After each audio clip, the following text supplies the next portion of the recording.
Do you feel like you don't speak enough Urdu? That you need to know more words? Then stick around. With these lessons, you'll pick up some of the most common words in just a few minutes. Now, this video is a small portion of our learning program. To get the full lessons, translations, and Fluency Fast study tools, click the link in the description and sign up for your free lifetime account.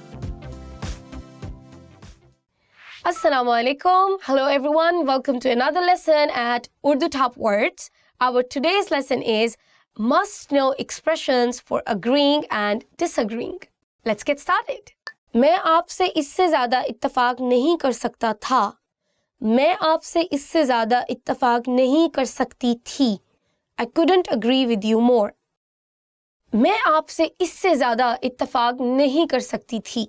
मैं आपसे इससे ज़्यादा इत्तफाक नहीं कर सकता था. I couldn't agree with you more. Basically, you are giving a positive comment, but you're using a negative word in this sentence. So it's like you are putting more force, and it's more persuasive when you want to say a positive thing, but at the same time you are using a negative word inside that sentence. मुझे यकीन नहीं है. Well, I'm not sure. मुझे यकीन नहीं है. Well, I'm not sure. Actually, this phrase can be used in two ways. For example, मुझे यकीन नहीं है. Like, I really don't believe it. And the other way, as I translate it, well, I'm not sure about it. So you can use this phrase for any of the expression or any of the feeling that you want to convey to the other party. बिल्कुल, of course. बिल्कुल, of course. It's a very common word that we are using, and sometimes some people are using it also as a conversation filler. Like, बिल्कुल बिल्कुल, जी जी, बिल्कुल बिल्कुल. Of course, yes, of course, yes, of course. So you get the hang of it once you start using it in your daily conversations. It's actually a quite good conversation filler. मेरा अंदाज़ा है. I guess so. मेरा अंदाज़ा है. I guess so. Again, this expression can be used in two ways. One, you can say, well, I guess so. And you can also say, yeah, I guess it is. The difference is that in one expression, you are saying, you're giving a vague expression that I guess so. But in the other expression, मेरा अंदाज़ा है, I guess it is, like I'm sure, I'm kind of sure that it is this way. The more you use an expression, the more comfortable you will get with it. And the more you will have a better understanding when to use the expression in a particular way of saying it. So don't worry about it too much. मैं ये कहने ही वाला था. मैं ये कहने ही वाली थी. I was just going to say that. मैं ये कहने ही वाला था. मैं ये कहने ही वाली थी. I was just going to say that.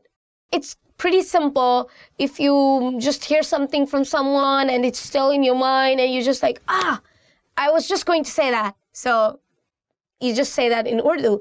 मैं ये कहने ही वाला था. And that's for a boy. मैं ये कहने ही वाली थी. That's for a female speaker or a girl. If you have seen our other videos that concerns with grammar, you will get a more clear idea about when to use tha, when to use thi. So please don't forget to check them out. जी हाँ, आप दुरुस्त हैं. Yes, you are right. जी हाँ, आप दुरुस्त हैं.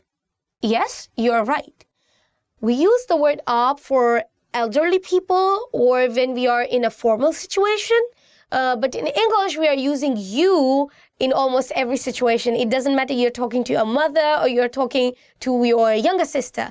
But in Urdu, we have a very clear hierarchy when we are speaking to our audience. So make sure when you're speaking to elder people or when you're in a business situation, you have to use आप दुरुस्त हैं. But if you're talking to a friend, you can use the same phrase but just say तुम दुरुस्त हो. तुम.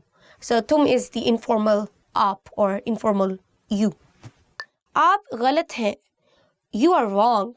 आप गलत हैं. You are wrong.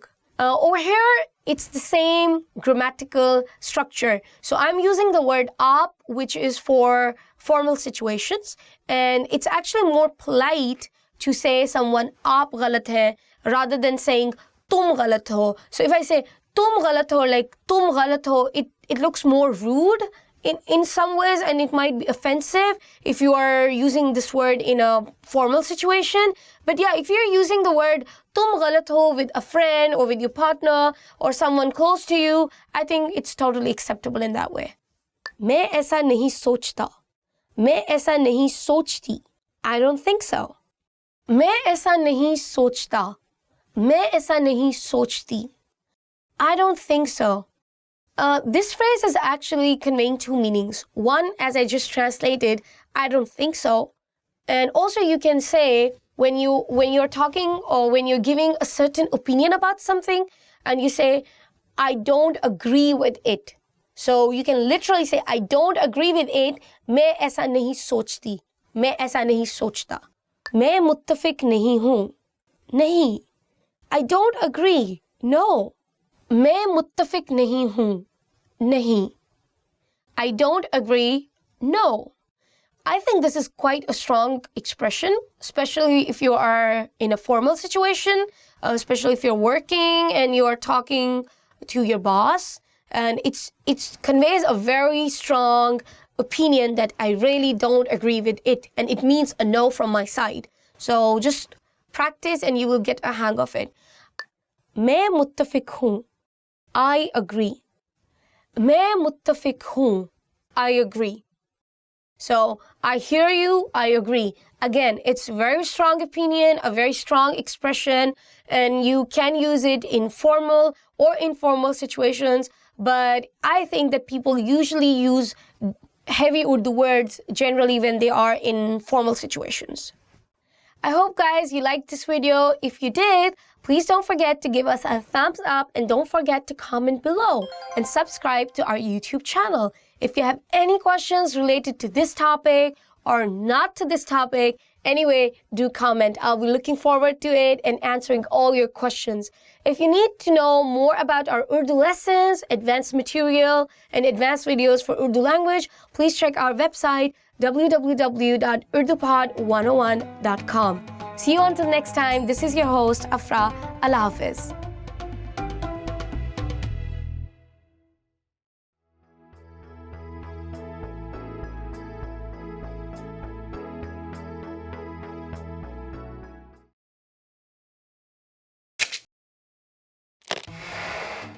Hi everyone! How are your Urdu listening skills? In this video, you'll have a chance to test them out with a quiz. First, you'll see an image and hear a question. Next comes a short dialogue. Listen carefully and see if you can answer correctly. We'll show you the answer at the end. Are you ready? एक मर्द एक jewellery shop में अपनी बीवी को सालगिरह का तोहफा देने के लिए चीज़ें देख रहा है। वो कौन सा नेकलेस खरीदने वाला है? क्या मैं आपकी कुछ मदद कर सकती हूँ? मैं अपनी बीवी को सालगिरह का तोहफा देने के लिए कोई चीज़ तलाश कर रहा हूँ। आप किस चीज़ की सिफारिश करेंगी?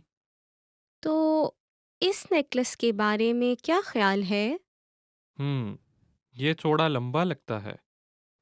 ये जो यहाँ हैं, इनके बारे में क्या ख्याल है? हमारे पास एक फूल के पेंडेंट वाला है और दूसरा दिल के पेंडेंट वाला। मैं कोई ज़्यादा नफीस चीज़ तलाश कर रहा हूँ। वो जो वहाँ पर मोतियों का नेकलेस है, उसकी क्या कीमत है? ये 5,000 रुपये का है। वो काफ़ी महंगा है। ठीक है, तो मैं पहले वाला ले लूँगा। बहुत बढ़िया। ये रहा आपका सामान। वो कौन सा नेकलेस खरीदने वाला है?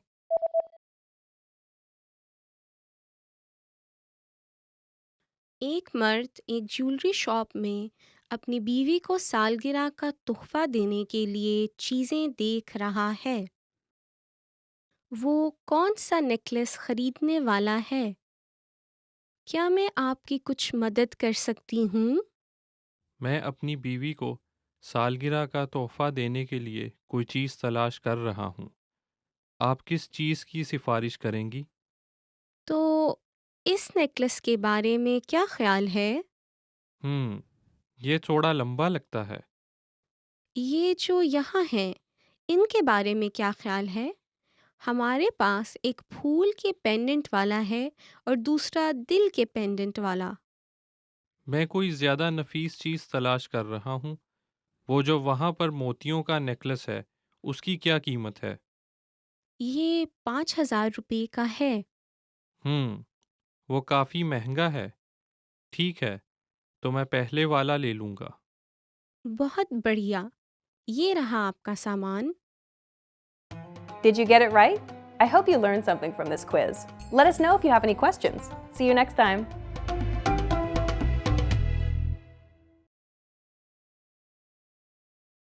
Now, if you're wondering how to remember these words forever so that you can start speaking more and more, here's how. 1. Review them with our spaced repetition flashcards. Our flashcards will drill these words into your long-term memory. 2. Save the words to our word bank, your personal collection of words, where you can print out physical study sheets. And 3. Watch our looped vocabulary slideshows on repeat until you understand every word. You'll find these tools inside our learning program. Just click the link in the description to get them. You are sitting on a bus that is about to arrive at the next bus stop. Suddenly, a signal lights up. What does the signal mean?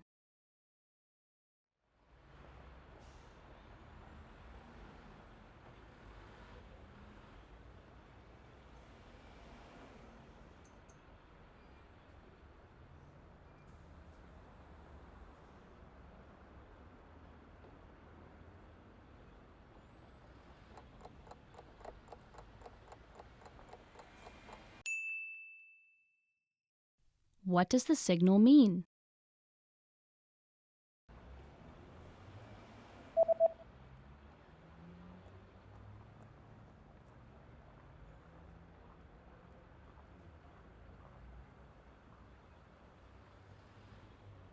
The signal reads, "Please stay seated until the bus stops." बराहे मेहरबानी, जब तक बस रुकती नहीं, बैठे रहिए।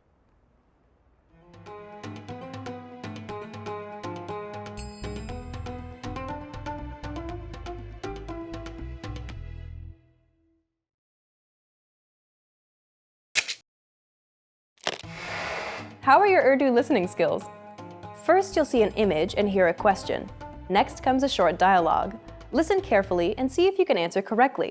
We'll show you the answer at the end. Are you ready?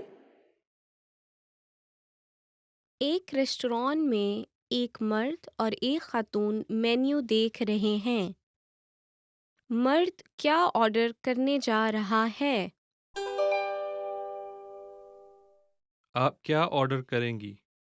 लगता है पिज़्ज़ा जायकेदार होगा।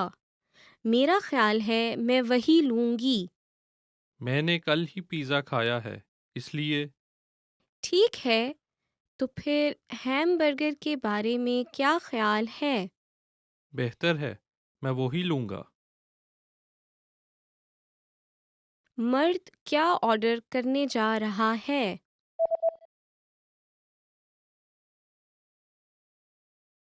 एक रेस्टोरेंट में एक मर्द और एक खातून मेन्यू देख रहे हैं। मर्द क्या ऑर्डर करने जा रहा है? आप क्या ऑर्डर करेंगी? लगता है पिज़्ज़ा जायकेदार होगा। मेरा ख्याल है मैं वही लूँगी। मैंने कल ही पिज़्ज़ा खाया है, इसलिए। ठीक है, तो फिर हैमबर्गर के बारे में क्या ख्याल है?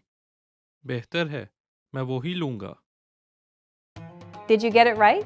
I hope you learned something from this quiz. Let us know if you have any questions. See you next time.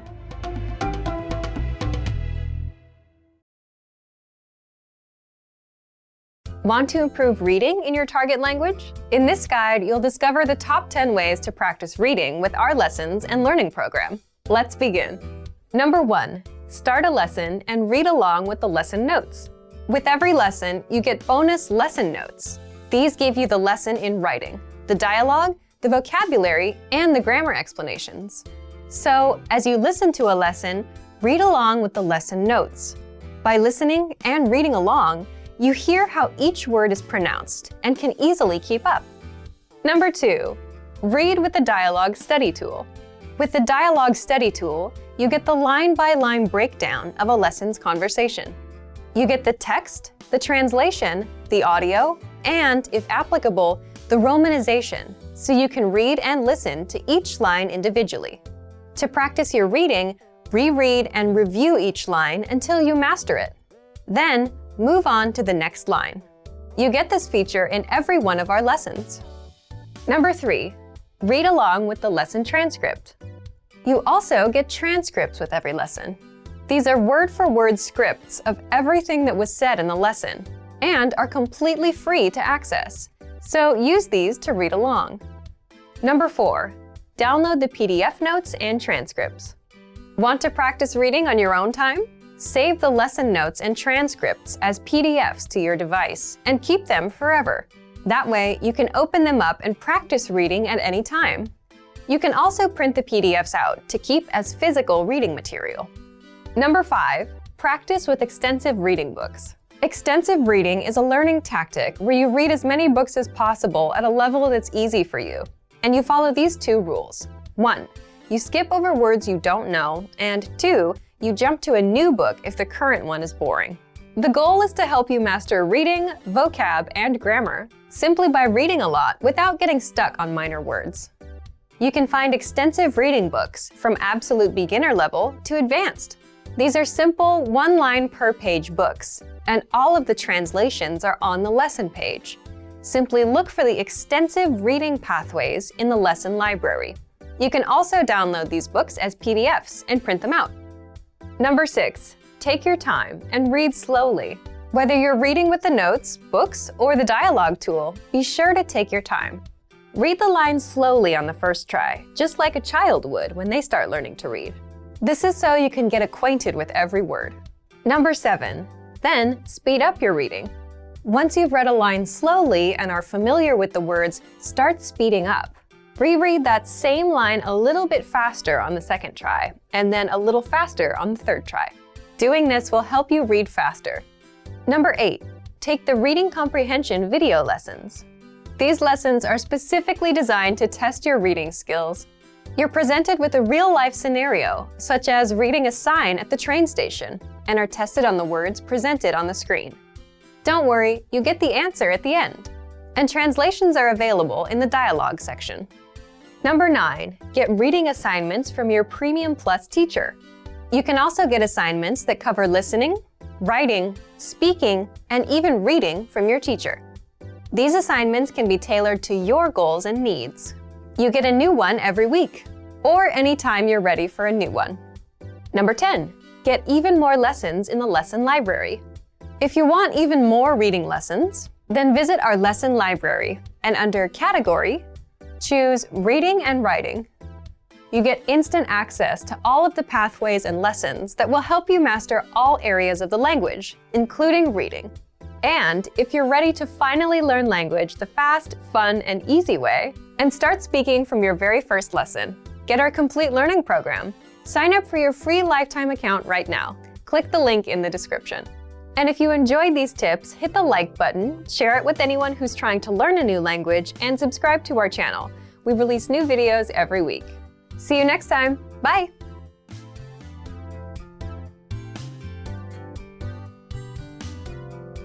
Remember, here's what you can do to learn all of these words by heart. Drill these words with our spaced repetition flashcards, which will help cement these words into your long-term memory. Save them to the word bank, your personal vocabulary collection, where you can print out your own study sheets, or review the words with our looped vocabulary slideshow, and play it until you know all of the words. So click the link in the description right now, and sign up for your free lifetime account to get these lessons and study tools. Assalamu alaikum. Hello everyone. Welcome to another lesson with us at Urdu Top Words. And our today's lesson is how to respond, how are you?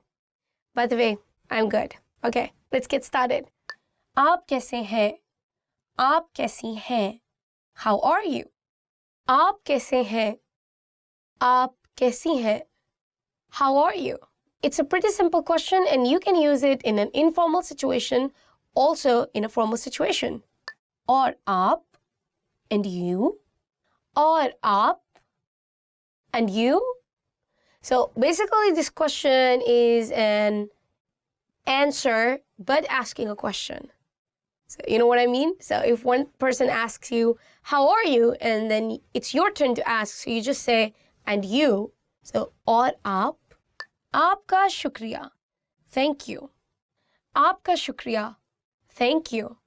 Now, I would say आपका शुक्रिया in a more formal situation.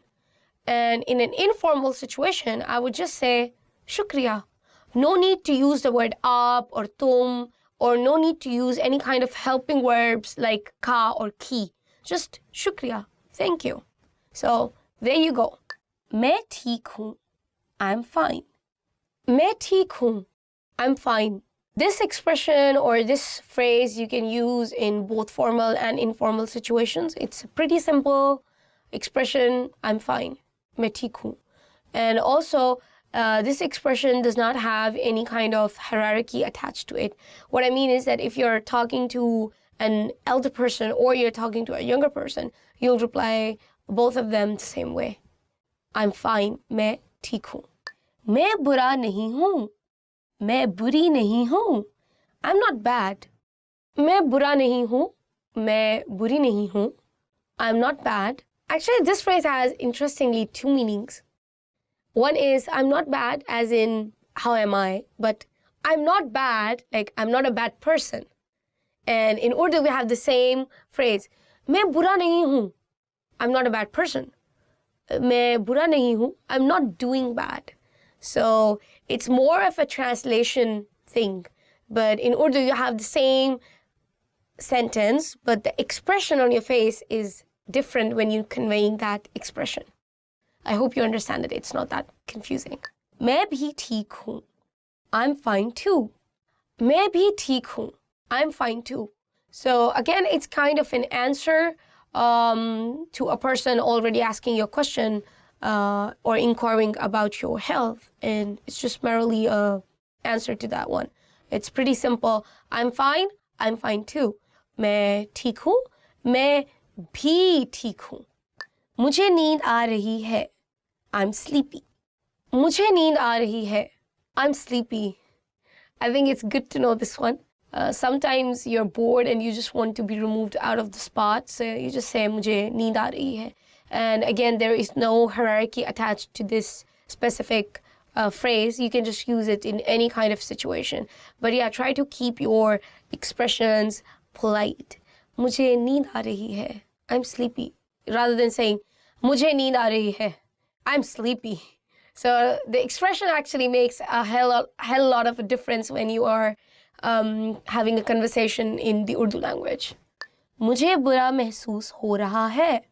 I'm feeling bad. मुझे बुरा महसूस हो रहा है. I'm feeling bad. Now this expression can be used in any situation in terms of anything, may it be food, your shopping experience, or your personal feeling towards another human being. So you just say, I'm feeling bad. For example, let's say I just had a bad curry and I say, मुझे बुरा महसूस हो रहा है. I'm feeling bad. You know, kind of like I'm not feeling good, I'm getting sick. But if I say, मुझे बुरा महसूस हो रहा है, for another person, I'm feeling bad.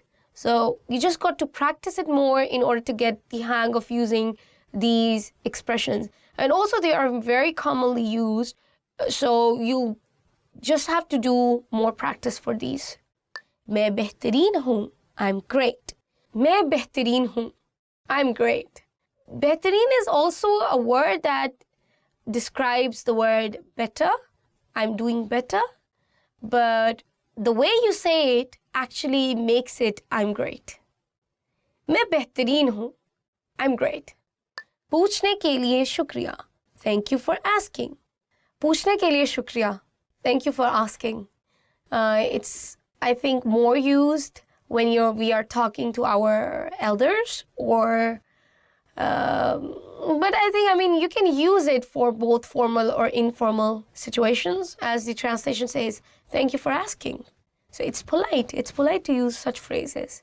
This is all for our lesson today, guys. If you liked our video, don't forget to give us a thumbs up and don't forget to subscribe below. If you have any questions for me related to the topic or not related to the topic, feel free to comment below. If you need to know more about our Urdu videos or advanced lessons and you want to really get good in the Urdu language, please visit our website www.urdupod101.com. See you next time. Allah Hafiz.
Assalamu alaikum. Welcome to another lesson at Urdu Top Words. Today's lesson is Top 10 Phrases that Tourists Should Never Use. Let's get started. ये इंतहाई गलीज़ है. ये इंतहाई गलीज़ है. That's disgusting. ये इंतहाई गलीज़ है. That's disgusting. Well, to be honest, I'm a pretty straightforward person, but I think there's a very clear line between being impolite and being straightforward. So if you want to say something's like really bad, not good, maybe you can use a little less harsh word. For example, ये अच्छा नहीं है. It's not good, rather than saying it's disgusting. मेरा मुल्क बेहतर है. मेरा मुल्क बेहतर है. My country is better. मेरा मुल्क बेहतर है. My country is better. Well, you see, guys, we are sharing this planet Earth, so every country has some good points and some bad points, and we have to be a bit more flexible and have that kind of attitude. So I don't think it's a very polite phrase to use or a very polite idea that I agree with. ये मुल्क महफूज नहीं है. ये मुल्क महफूज नहीं है. This country is not safe. ये मुल्क महफूज नहीं है. This country is not safe. As I said again, every country has some good points and every country has some bad points. I totally agree with it. There might be some parts of Pakistan that you don't feel they are safe. I am a Pakistani and I've lived almost all my life in Pakistan, and I know those particular areas of Pakistan which I feel are not safe. But that doesn't mean that I say my country as a whole that Pakistan is not safe. You understand what I'm trying to say? I'm sure where you're coming from, there might be some part of the country or your area which you don't feel comfortable going in. But that doesn't mean that we label that country. May it be any country, India, Pakistan, any country. I mean, but I don't think it's fair to the people that you label the country as not safe. Bakwas band karo. Bakwas band karo. Shut up. Bakwas band karo. Shut up. Well, I think it's not really polite, but I would like to point it out here that when you're with your friends, especially teenagers, I feel they tend to use this word a lot more than the grown-ups, like bakwas na karo, like don't say foolish stuff, or don't say rubbish. But yes, if your tone is like bakwas band karo, that is shut up, and that's not polite. मुझे तुम्हारी सकाफत में बहुत दिलचस्पी नहीं है. मुझे तुम्हारी सकाफत में बहुत दिलचस्पी नहीं है. I'm not very interested in your culture. मुझे तुम्हारी सकाफत में बहुत दिलचस्पी नहीं है. I'm not very interested in your culture. I think when you're visiting a country, the whole point is to take the experience in. May it be a good experience, may it be a bad experience. You share the good experiences, you learn from the bad experiences, and you guide the people according to your experiences. But saying someone, I'm not interested in your culture, dude, why did you even go there at the first place if you're not interested? So watch out before you speak. मुझे नए लोगों से मिलना पसंद नहीं. मुझे नए लोगों से मिलना पसंद नहीं. I don't like meeting new people. मुझे नए लोगों से मिलना पसंद नहीं. I don't like meeting new people. Well, again, difference of opinion, I guess. If you don't like meeting new people, I mean, you don't have to say it because it might hurt other people's feelings. At least I'm that kind of person. Like, I think, I mean, as I said, I'm straightforward, but at the same time, I do take into consideration the other people's feelings at the same point. So, yeah, maybe you should find another sentence or polite way to tell them that you're not interested in making plans with them or you don't want to see them again. But yeah, there could be many other sentences through which you can convey the same point. Bezar kun. Bezar kun. Boring. Bezar kun. Boring. If you don't like something, you can say मैं bore हो रही हूँ, like I'm a bit bored. But if you say like bezar kun, I mean, if you are in a circle of friends, I think it's totally okay. But if you are if you're a tourist and you're meeting some new people and they are they are your host or they are taking different places, maybe there might be some better sentences through which you can convey that this place is not really interesting to you and you want to have a different kind of experience, because as a tourist, you don't want to waste your money as well. I totally understand that. And you want to do things which are interesting to you, the things you can actually enjoy. But saying that, you need to come up with some other sentences to convey that to your host or your tour guide or whoever you are with. उसका बहुत बुरा जायका है. उसका बहुत बुरा जायका है. This tastes awful. इसका बहुत बुरा जायका है. This tastes awful. Well, you might not like the taste. Please try to find a polite way to say that you don't like it.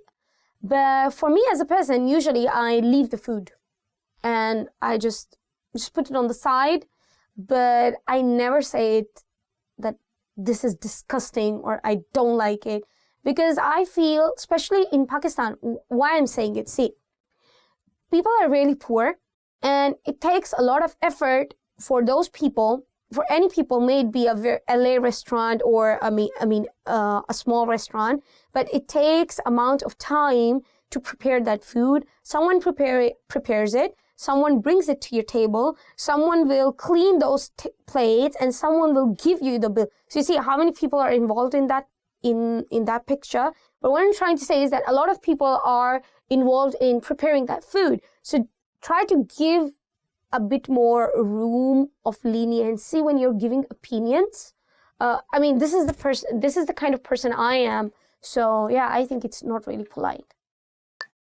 मैं होटल में दिन गुजारूंगा, मैं होटल में दिन गुजारूंगी. मैं होटल में दिन गुजारूंगा, मैं होटल में दिन गुजारूंगी. I'm going to spend the day in the hotel. मैं होटल में दिन गुजारूंगा, मैं होटल में दिन गुजारूंगी. If you are a girl, gi. If you're a guy, ga. Well, I guess if you have a fight with your partner or with your group, it makes complete sense to spend a day in the hotel. But I would advise you not to do so because you spent the money to get to Pakistan. So what you do is you put the fight behind you, make a note in your mobile or somewhere, enjoy the day, and when you go back, you can take out the list for the number of events you were annoyed with your partner and then fight for that one. I mean, this is what I do because we have a very strong pact between us that never ever destroy your travel day because of a fight. ये पागलपन है. ये पागलपन है. This is stupid. ये पागलपन है. This is stupid. Again, guys, if you are in a circle of friends, I think it is okay to use the word. But if you are with new people, I mean, it's not downright rude, but yeah, it's better if you don't use it. But to be honest, there is not something really offensive about it. For example, if someone is diving off a cliff and you say, this is crazy or this is stupid, it makes sense. I mean, it makes sense to you. So it's not really offensive. But yeah, just watch your tone. Just say it maybe politely. Yeah, this is crazy. You know? ये पागलपन है. Yeah. So this is end of my lesson. Inshallah, I'll see you in my next lesson. If you like the video, don't forget to give us a thumbs up. Please comment below, subscribe to our YouTube channel, and check our website www.urdupod101.com. See you until next time. Allah Hafiz. Actually, I do it. It's so good. Seriously, like my husband and me are the same. Like Yeah. I mean, if I don't like something and it's making me angry, so I forget about it, just write it. Yeah. But when I get home, I'm going to be like, I really have a big fight, but we cannot ruin the travel day because we paid visa and travel tickets and everything. So it's no point in destroying your day. Huh? Oh, this is a so good idea. Yeah. I like it. Okay, I will take note of it. yeah. You know, I think if you have rules in your relationship, I don't know, I feel it works. This is a very nice one. Okay.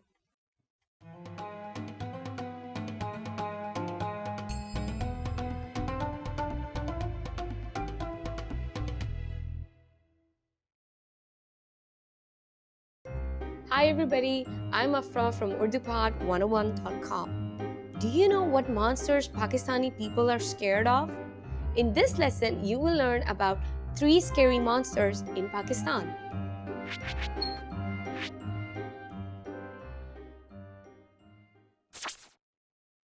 Let's start with the most popular monster, Chudail. Chudail.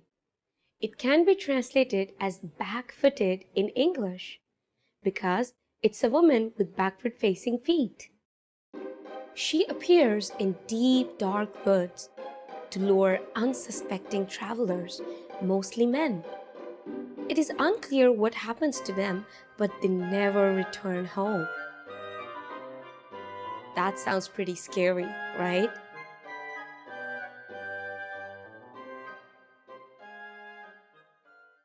You might have heard about the next monster. The next one is Badmanas. Badmanas. It's the Barmanu. It lives in the western regions of Pakistan. It has both human and ape-like attributes, and it allegedly kidnaps women to assault them. It wears animal skins on its back.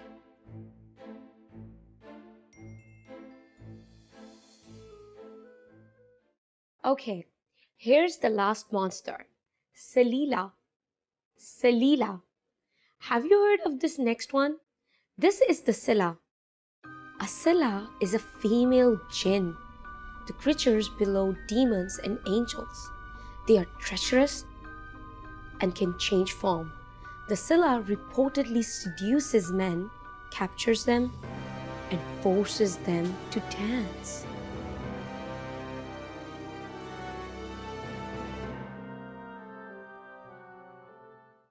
Let's wrap up this lesson by recapping what we have learned.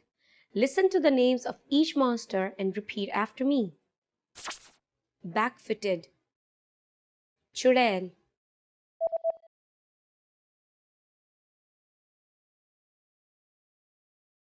Churel, Barmanu, Padmanas,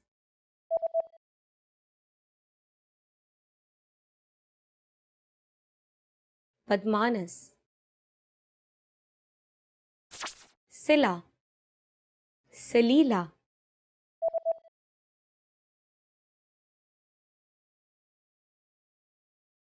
Salila.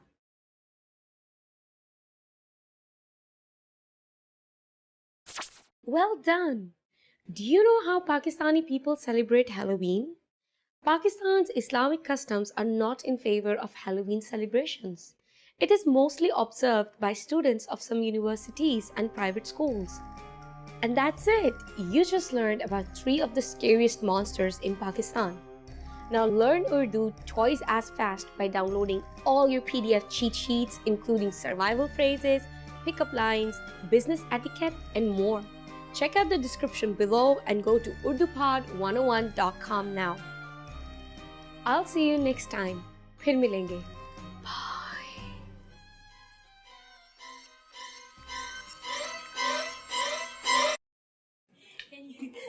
That was not mysterious at all. Yeah, it's very informative. Yeah, so you like your yeah. Finished? That's the first shot. Oh, we still have this first shot. I was looking at me. You know, I was actually looking at the screen.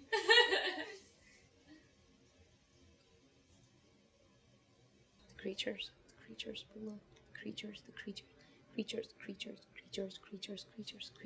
and forces them to dance. And then, Like this. yeah.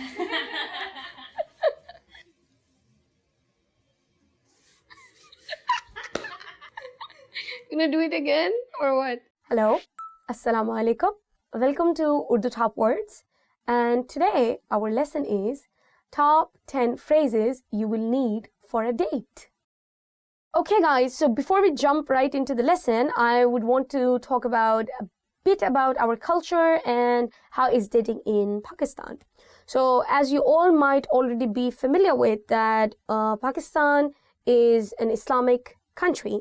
So I would say that more than 50% of the marriages are arranged marriages. So yeah, you don't get to date a lot when you are in high school or in university. That being said, people do date. I mean, it's something natural and they might not announce it publicly that they are dating, but yes, couples do date. They get to know each other.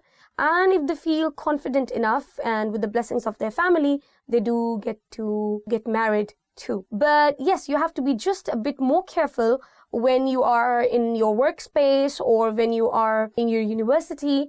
And you need to be sure when you are asking someone for a date how to approach that subject rather than just going straight away, yeah, I would like to go on a date with you, you know. This might come as strong or a bit more offensive. You need to have a certain kind of tact to handle these kind of situations. Let's get started. क्या आप मेरे साथ date पर चलेंगी? क्या आप मेरे साथ डेट पर चलेंगे? Will you go on a date with me? So a very quick note, if it's a man, चलेंगे. If you're asking a woman, चलेंगी. I would really not suggest you just ask like, would you go on a date with me? Rather, I would say maybe, क्या आप मेरे साथ coffee पीने चलेंगी? क्या आप मेरे साथ कॉफी पीने चलेंगे? So I think it's more tactful to approach the subject and receive, the signal from the other person that are they really interested in talking to you with a cup of coffee or tea or whatever. आप इस हफ्ते के आखिर में फारिग हैं? Are you free this weekend? Yes, I think this is quite harmless sentence and a very tactful way of approaching the subject as per to say dating. क्या आप मेरे साथ रात के खाने पर चलेंगी? क्या आप मेरे साथ रात के खाने पर चलेंगे? Will you go for dinner with me? Again, guys, if you want to know more about masculine and feminine nouns and verbs, please do check our videos, which we did only for grammar and the sentence structures.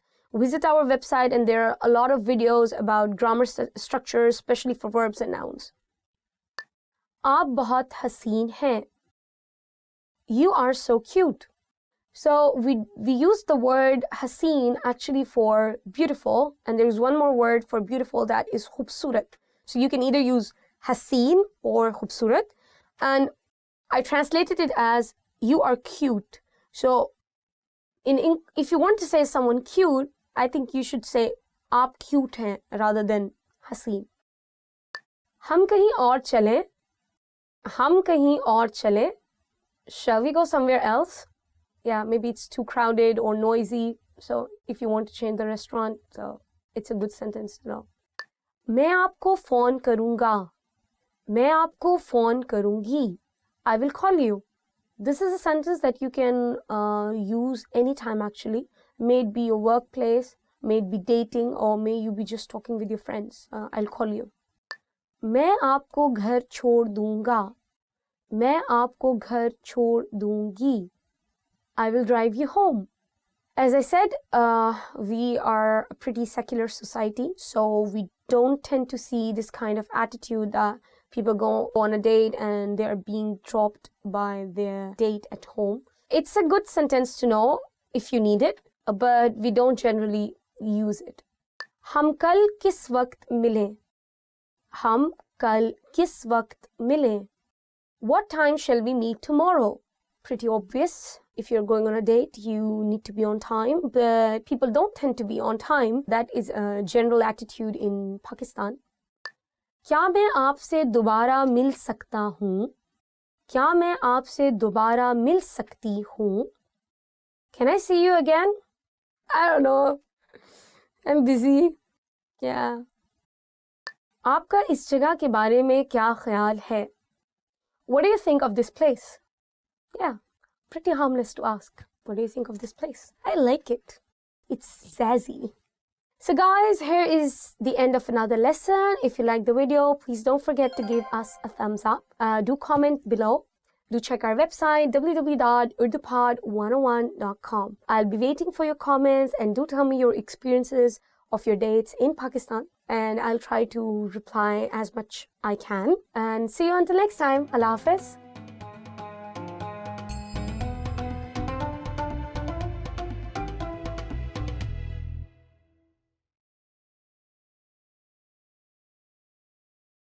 Assalamu alaikum. Welcome to another lesson at Urdu Top Words. Our today's lesson is 10 ways to say hello. Let's get started. Subha bakhair. Subha bakhair. Good morning. Subha bakhair. Good morning. See, there are two pronunciations for this word. One is subha bakhair, and you can also say subha bakhair. I don't know which way sounds more natural to you, but I think it's more to do with your tongue, how you roll it. So usually I say it like subha bakhair. Hello. Hello. Hello. Hello. Hello. Again, it's not a traditional Urdu word. We have gotten it from another language into the Urdu language. It is a more common word spoken in among friends and people in Pakistan. Especially when you are on the phone. Like the moment you pick up the phone, they say, hello, assalamu alaikum. Like they first say hello, like hello, and then assalamu alaikum. बहुत वक्त हो गया आपको देखे. बहुत वक्त हो गया आपको देखे. Long time no see. बहुत वक्त हो गया आपको देखे. Long time no see. It's a very polite comment which I think you can use it more in a formal situation, and it's safe to use with people you really know well, or people you hardly know, you know. It's just a safe polite comment. आप कैसे कैसी हैं. आप कैसे कैसी हैं. How are you? आप कैसे हैं. आप कैसी हैं. When you're talking to a guy, you would use कैसे. When you're talking to a girl, you're using कैसी. How are you? It's pretty simple when you're meeting a person just now and you're talking about present, so you would be using this sentence, not the previous one. Please make sure if you learn these sentences, please remember the difference. Just a tip, guys. See, hai is for present, always. All the sentences which ends with hai are for present. And all the sentences which are ending with ta, ti, te, they are always for past. It's just like in English we have is and was, or are or were. कैसा चल रहा है. कैसा चल रहा है. How's it going? कैसा चल रहा है. How's it going? Yeah, this sentence, I think it's more casual when you're between friends, or you're meeting your sister, and bunch of people who knows each other from a very long time. I think they usually use it with each other. But yes, I don't think you should use it in a very formal situation. आपका दिन कैसा रहा. आपका दिन कैसा रहा. How's your day? आपका दिन कैसा रहा. How's your day? It's a very good sentence to know. I mean, when your husband comes back, or people are returning from their work, you can ask them about their day, and you just ask like, आपका दिन कैसा था. Yeah, आपका दिन कैसा गुजरा. How was your day? How did your day go? Something like that. क्या चल रहा है. क्या चल रहा है. What's up? क्या चल रहा है. What's up? It's a super casual sentence, and I think we usually use it with our friends, family members, but I don't think for a formal situation it's more suitable. Maybe in a formal situation you should use a bit more serious Urdu. Yeah, I mean, it's super casual, super casual, guys. Sham bakhair. Sham bakhair. Good evening. Sham bakhair. Sham bakhair. Good evening. Again, guys, we really don't use this word anymore. Maybe some people who are from Urdu-speaking family, By Urdu-speaking family, I mean like their parents and their grandparents, they have been speaking Urdu as a mother tongue. They might be more prone to using these words in their day-to-day conversation, but I really don't hear it a lot, at least in my age group. I mean, people of my age group, and I'm not really that old. Just for the record, 26 only. So I don't really see those people using it. Instead, we usually use like good morning, that is like suba bakhair, and good night, shab bakhair, but we never use these two words like for good afternoon and good evening. But I would say assalamu alaikum. This is the safest word you can use in any time of the day. Like the moment you see a person, just say assalamu alaikum. So it's kind of hello. Whatever may the time be, because you just saw him, you just say assalamu alaikum, and it's safe. आपसे मिलकर अच्छा लगा. आपसे मिलकर अच्छा लगा. It's nice to meet you. आपसे मिलकर अच्छा लगा. It's nice to meet you. A good sentence to always know if you're meeting new people, or you're meeting someone after a long time, if you know them. Yeah, but if you know them for a very long time, it sounds kind of illogical to say aapse milkar acha laga, because you're meeting them because you like them, But yeah, it's a good sentence to know if you're meeting new people. सब कुछ कैसा है. सब कुछ कैसा है. How's everything? सब कुछ कैसा है? How's everything? Again, super casual, but this you can also use in your formal situations. I mean, there is a very right amount of balance in the sentence structure. So yes, you can use it with your bosses. I mean, in your workplace. So guys, this is the end of another lesson. If you like the video, please don't forget to give us a thumbs up. Please comment below and tell me what is your favorite phrase for saying hello when you meet new people. For me, it's just hello and आपसे मिलकर अच्छा लगा. It's nice to meet you. Please don't forget to subscribe us and give us a thumbs up. Check our website www.urdupod101.com. See you until next time. This is your host, Afra Zahid.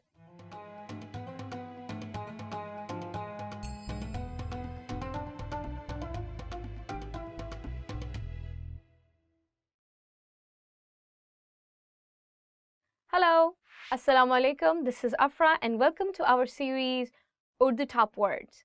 So our today's lesson is top 10 hardest words to pronounce. And I'm really going to help you with the pronunciation. So let's get started. Tamgha, medal. Tamgha, gha. The sound of gha or the alphabet ghain is always coming from here. So try it from here. Tamgha. उसे एक तमगा मिला. He got a medal. दिलचस्पी, interest. दिलचस्पी, interest. दिलचस्पी, दिलचस्पी, interest. मुझे फिल्मों में दिलचस्पी है. I have an interest in movies. खिड़की, window. खिड़की, window. खिड़की खोलें, open the window. Probably it is quite difficult because I think I've never studied this word in English or in Arabic, so it's kind of hard to get it in the first go. So just keep practicing, and the tip would be to keep rolling your tongue. So your tongue will be touching your upper teeth, and just practice it and don't be shy. मूंछें, mustache. मूंछें, mustache. आपकी मूंछें अच्छी लगती हैं. Your mustache looks good. You can see there is the word che and then you have he, and you're joining the two words che he and it becomes ch. Moonche. If you have already are finished with the Urdu alphabets, Urdu haruf tahajji, then you will note jim, che, he, khe. And all of these alphabets, jim, che, he, khe, we use it with he. For example, for jim, it will be jim he, jah, che he, chah, khe he, kha. So I hope it helps. Just practice it. Keep rolling. Khush kismat, lucky. Khush kismat, khush kismat, lucky. मैं खुश किस्मत हूँ. I am lucky. Chalang, jump. Chalang. Again in this word, it's ch. Chalang, jump. लड़की ने हवाई जहाज से छलांग लगाई. The girl jumped off the plane. घुटना, knee. घुटना, knee. One more time. घुटना.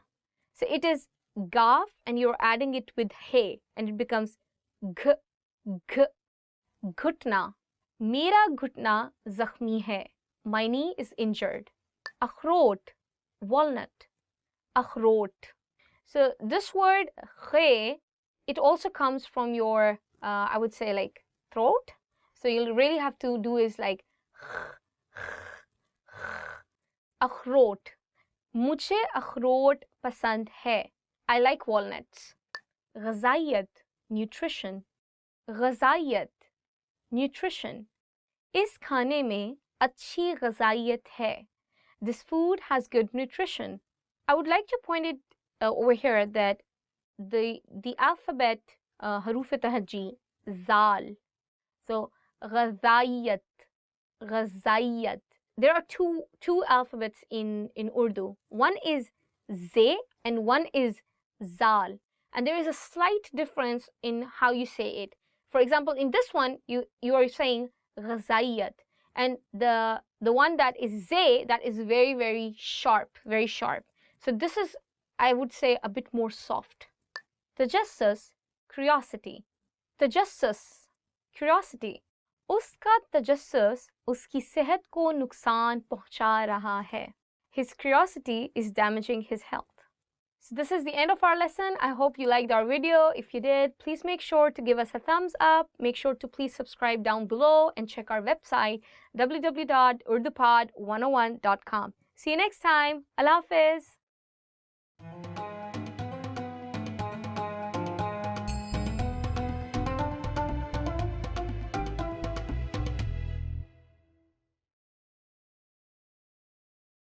You are at a bus terminal where you're attempting to buy a ticket from a ticket counter.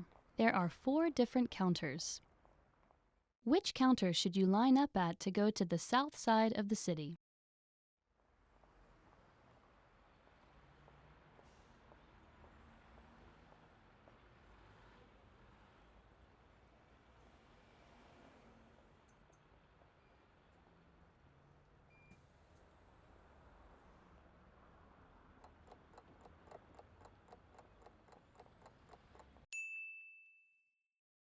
Which counter should you line up at to go to the south side of the city?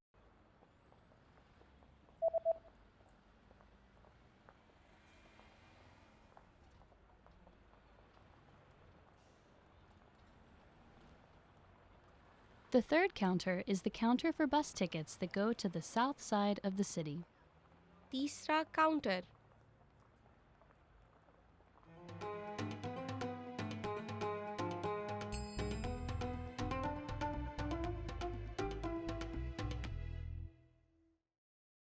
Hello, Assalamu alaikum. My name is Afra and welcome to our series Urdu Top Words.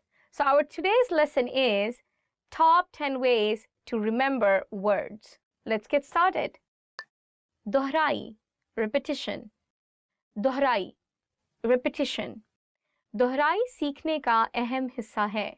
Repetition is an important part of learning. I think that is very true. The more you repeat, the more you will remember the word. And I would suggest making a deck of Urdu words in your mobile and just repeating it every day, every day. The more you repeat, the more you'll remember it. Subtitles के साथ TV series देखकर. Watching TV series with subtitles. Subtitles के साथ TV series देखकर. Watching TV series with subtitles. Subtitles के साथ TV series देखकर मज़ा नहीं आता. Watching a TV series with subtitles is not fun. I think I agree with it a bit, but at the same time, if you do have subtitles, I think you'll understand the language better and it will expose you to some new vocabulary and the story as a whole will make more sense to you if you're watching it with subtitles. So give it a try. लिख कर मश्क करना, to practice by writing. लिख कर मश्क करना, to practice by writing. लिख कर मश्क करना ज़बान सीखने के लिए ज़रूरी है. Practicing writing is important for learning language. Having a written practice, it's not for everyone. A lot of people don't enjoy it. It could be one key way to remember all the words that you learned during your journey of urdupod101.com. बुलंद आवाज से पढ़ना, reading out loud. बुलंद आवाज से पढ़ना, reading out loud. तालिबे इल्म बुलंद आवाज से सबक पढ़ रहा है. The student is reading the lesson out loud. I think it is one of the most effective ways because when you're hearing your voice again and again, you learn the pronunciation better, and every time you hear it, you're actually revising it. You might be shy because I know there are some intimidating words in Urdu language, not the words, I mean alphabets like ghain, kha, qaf, kaf, but the more you say them out loud, it will make more sense to you and it will come to you more naturally when you're having a conversation. Kahaniyan banana, making stories. Kahaniyan banana, making stories. So who doesn't like to learn a word and make or associate some story with it, and then you can always remember the word. Kahaniyan banana uski aadat hai. Making up stories is his habit. याद दिलाने वाली तस्वीर बनाना. Drawing reminding illustrations. याद दिलाने वाली तस्वीर बनाना. Drawing reminding illustrations. याद दिलाने वाली तस्वीर बनाना फ़ायदेमंद मश्क है. Drawing reminder illustrations is a useful exercise. अल्फाज के दरमियान ताल्लुक कायम करना. Creating associations between words. अल्फाज के दरमियान ताल्लुक कायम करना. Creating associations between words. अल्फाज के दरमियान ताल्लुक कायम करना सीखना ज़बान सीखने के लिए अहम है. Learning to create associations between words is important for learning language. सुनकर याद करना. To memorize by listening. सुनकर याद करना. To memorize by listening.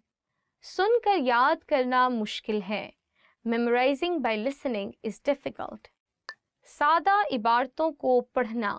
Reading simple texts. सादा इबारतों को पढ़ना. Reading simple texts. सादा इबारतों को पढ़ना आसान है. It is easy to read simple texts.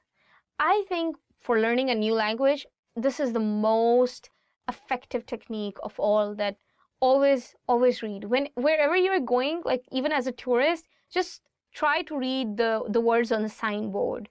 And I think it would be a good practice for you to learn new words and as well to revise the existing word vocab that you have from urdupod101.com. Radio के प्रोग्रामों को सुनना. Listening to radio programs. Radio के प्रोग्रामों को सुनना. Listening to radio programs. Radio के प्रोग्रामों को सुनना मेरी आदत है. Listening to radio programs is my habit. I think this one is actually really for me. Then I'm really into radio programs, and especially for the Urdu ones, I would say that if you listen to Urdu radio programs, it would really amaze you because the kind of content they have is the normal Urdu that we use in our day-to-day life. It's not very heavy Urdu. So you will really enjoy it if you develop a habit of listening to radio programs. So this is the end of our lesson, guys. If you liked our video, please don't forget to give us a thumbs up. Please subscribe down below. And don't forget to check our website, www.urdupod101.com. See you until next time. Allah Hafiz.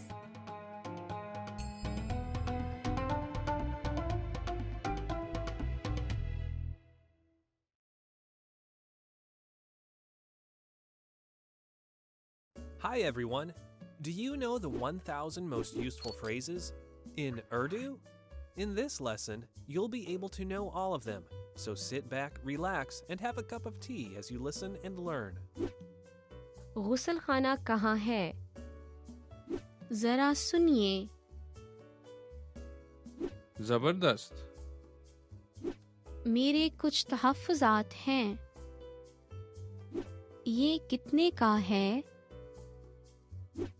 ये क्या है? शुक्रिया. सच में? क्या आप मुझे कुछ रियायत दे सकते हैं? क्या वाईफाई मुफ्त है? क्या मैं चेक ले सकता हूँ? आपके पास कोई भी सिफारिशात हैं? मैं ये पहन के देख सकता हूँ?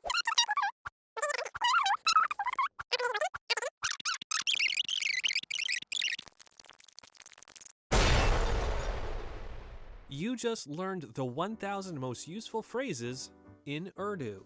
And if you're interested in learning more, try learning the core 2,000 word list. With this, you'll understand 95% of the language, and best of all, this is not a joke. Check out the description below and go to urdupod101.com now. See you next time.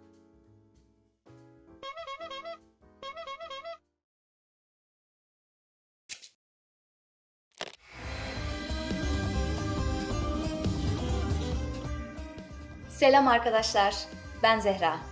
Hi everybody, I'm Zehra. Welcome to TurkishClass101.com's 3 dakikada Türkçe, the fastest, easiest, and most fun way to learn Turkish.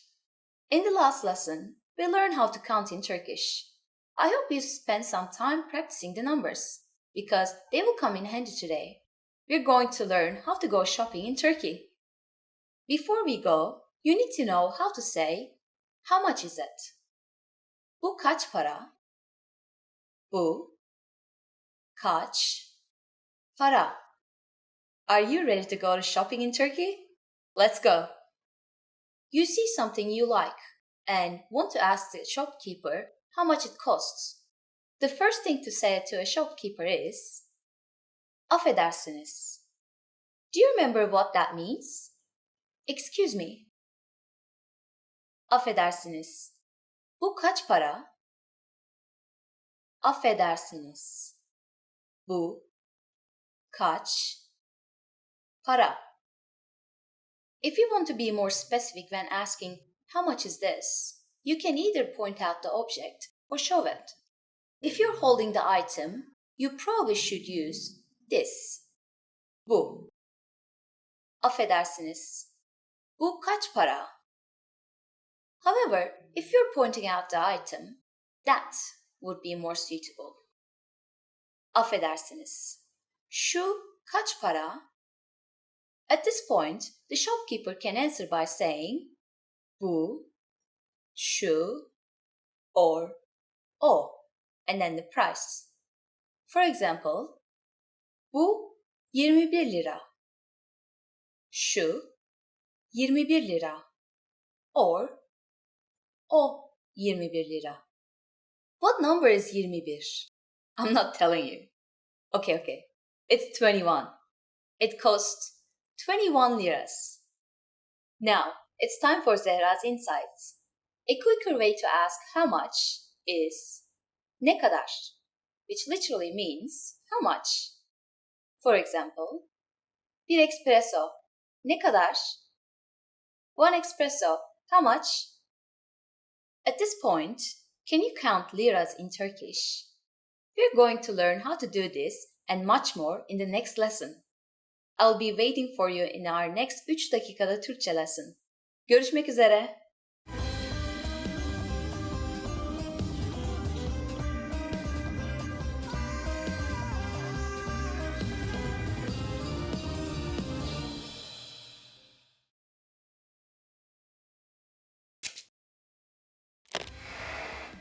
Hi everyone, I'm Gabriella. How are your Turkish listening skills?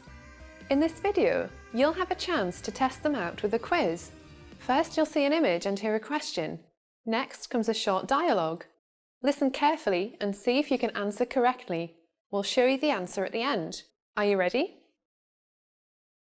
Bir kadın kitapçıdaki mağaza görevlisine bir şey soruyor. Kadın hangi kitabı görmek istiyor? Affedersiniz, o rafın üzerindeki kitaba bir bakmak istiyordum. Hangi kitabı istersiniz? Arabalarla ilgili olanı. Bir dakika lütfen.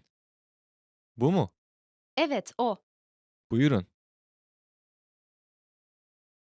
Kadın hangi kitabı görmek istiyor?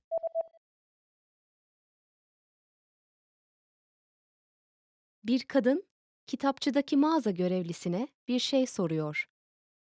Kadın hangi kitabı görmek istiyor? Affedersiniz, o rafın üzerindeki kitaba bir bakmak istiyordum. Hangi kitabı istersiniz? Arabalarla ilgili olanı.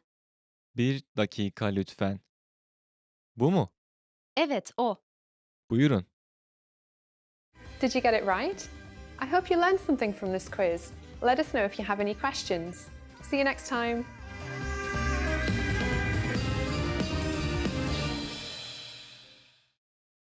Hello, Assalamu alaikum. This is Afra and welcome to our series Urdu Top Words. So our today's lesson is Top 10 Sad Words. Okay, let's get started. Pareshan, upset. So the first word is pareshan, upset. मैं नुकसान पर परेशान हूँ.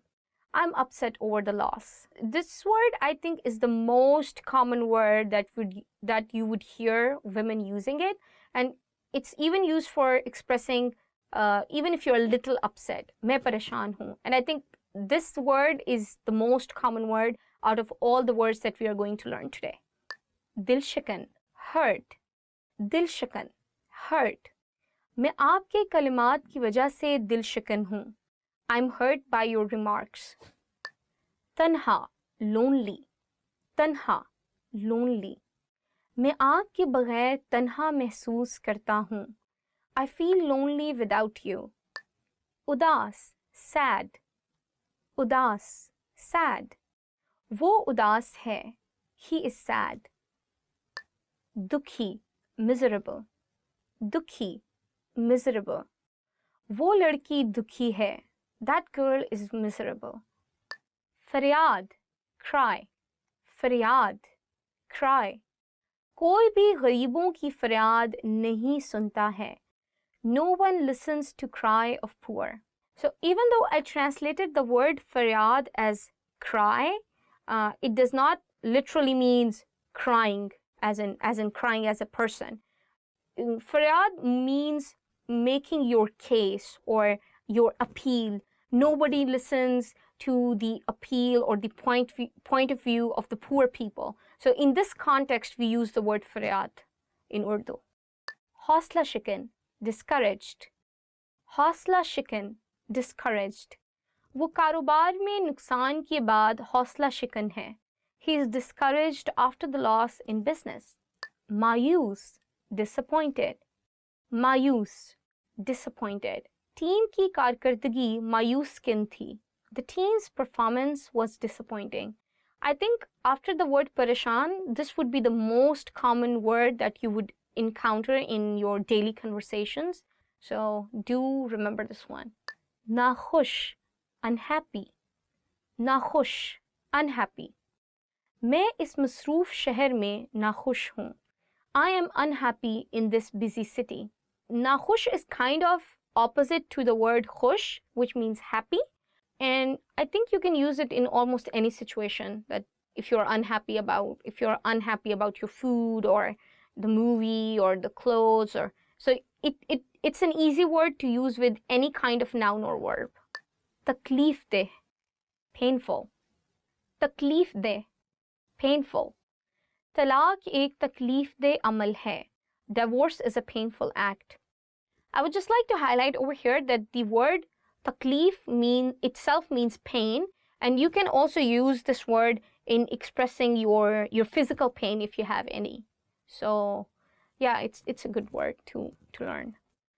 So guys, here's the end of another video lesson for you. If you liked our video, make sure to give us a thumbs up, make sure to subscribe down below, and do check our website for many lessons, www.urdupod101.com. See you until next time. Allah Hafiz.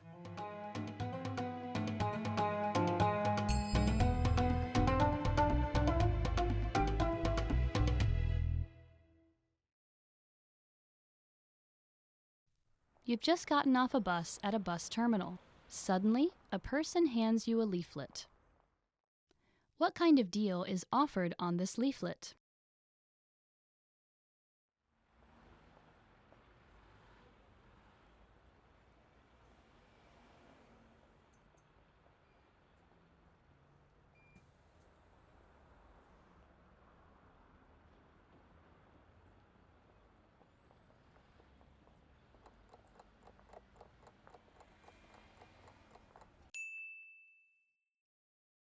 What kind of deal is offered on this leaflet?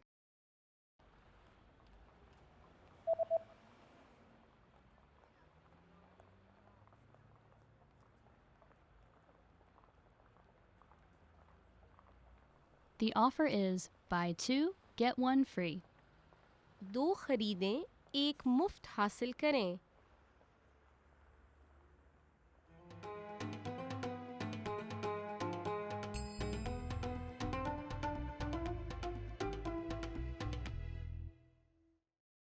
Assalamu alaikum. Welcome to another video of Urdu Top Words.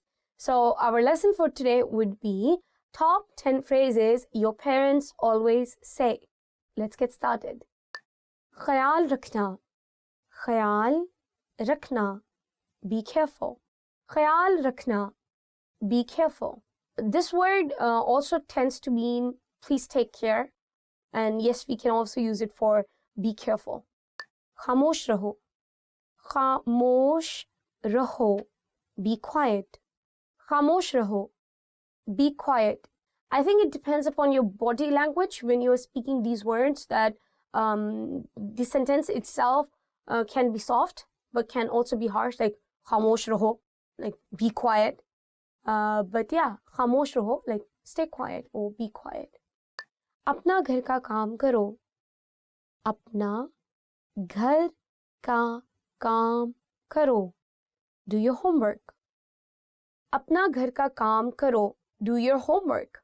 This can also mean homework as in schoolwork, but it can also mean your house chores. For example, washing dishes or clothes or something like that. बिस्तर पर जाओ. बिस्तर पर जाओ. Go to bed. बिस्तर पर जाओ. Go to bed. Again, tone. The more you speak Urdu, you would come to realize that a lot of the things actually depends upon the pitch you are using. If it is soft pitch, it conveys a soft message. But if it is a harsh or hard pitch or a loud pitch, I would say, then it conveys a bit more strict message. मैं 3 तक शुमार करने जा रहा हूँ. मैं 3 तक शुमार करने जा रही हूँ. मैं 3 तक शुमार करने जा रहा हूँ. मैं 3 तक शुमार करने जा रही हूँ. I'm going to count to 3. मैं 3 तक शुमार करने जा रहा हूँ. मैं 3 तक शुमार करने जा रही हूँ. I'm going to count to 3. We use this sentence in terms of games, but yes, also as a warning to our kids that I'm going to count to 3. So you better stop what you're doing. आपने क्या कहा? आपने क्या कहा? What did you say? आपने क्या कहा? What did you say? See, we can use it 2 ways, or I think more than 2 ways, but I'll just demonstrate 2 ways. आपने क्या कहा? What did you say? आपने क्या कहा? What did you say? So you get the picture. I mean, I hope you understand the idea that your tone really makes up the meaning of your sentence, even though however literally you translate it. मैं मजाक नहीं कर रहा. मैं मजाक नहीं कर रही. मैं मजाक नहीं कर रहा. मैं मजाक नहीं कर रही. I'm not kidding. मैं मजाक नहीं कर रहा. मैं मजाक नहीं कर रही. I'm not kidding. Well, I guess mothers usually use it to make it clear that whatever they are saying has some weightage, but I really don't see the effect of the sentence on the kids anymore. अब TV बंद कर दो. अब TV बंद कर दो. Turn the TV off now. अब TV बंद कर दो. Turn the TV off. Oh my God, I think this is the only sentence that I hear my mother using it all the time in the home with my younger siblings. अब TV बंद कर दो. So, yeah, you better really learn it. मैंने अभी क्या कहा था? मैंने अभी क्या कहा था? What did I just say? मैंने अभी क्या कहा था? What did I just say? I think this is one of my favorites in our today's lesson because I tend to use it a lot with my younger siblings. You know, the elder sister always have the importance in the family for the younger siblings. Like she's kind of the motherly figure. So I do get to use that a lot with my younger siblings. But I do use it like मैंने अभी क्या कहा था, like with a really strict sound, you know. Yeah, I can be strict. आपने अपने दांतों को brush किया. आपने अपने दांतों को ब्रश किया. Did you brush your teeth? आपने अपने दांतों को ब्रश किया. Did you brush your teeth? Yes, I did. So guys, this is the end of our lesson. If you liked the video, please don't forget to give us a thumbs up. Please subscribe to our channel, do comment below, and check our website www.urdupod101.com. See you until next time. Allah Hafiz.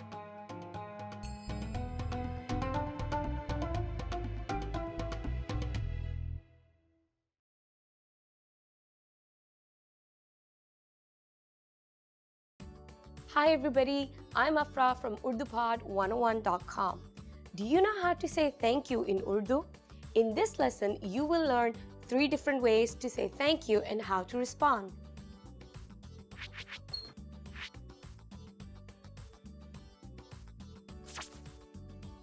Let's start with the easiest one, Shukriya.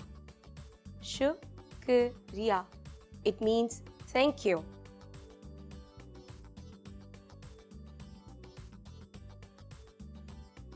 If you want to show your sincere appreciation for something, you can say this phrase, Bahut shukriya. Bahut shukriya. The word bahut means very much. So this expression means thank you very much. It expresses a deeper appreciation for a personal kindness.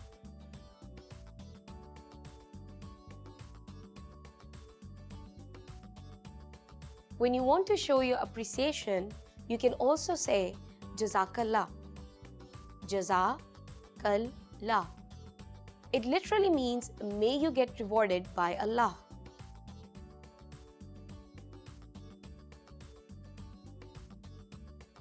Now you know 3 different ways to say thank you in Urdu. But how do you respond if someone thanks you? If someone thanks you in Urdu, simply say Nahi nahi, koi masala nahi. It means it's no problem.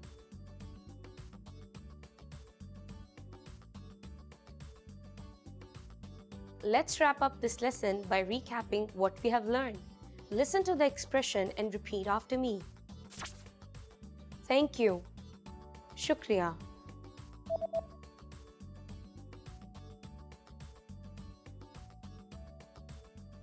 Shukriya. Thank you very much. Bahut shukriya.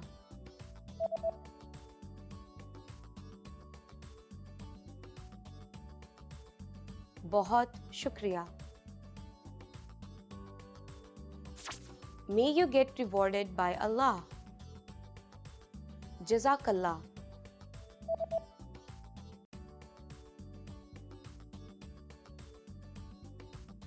Jazakallah. And to respond, just say Nahi nahi, koi masala nahi.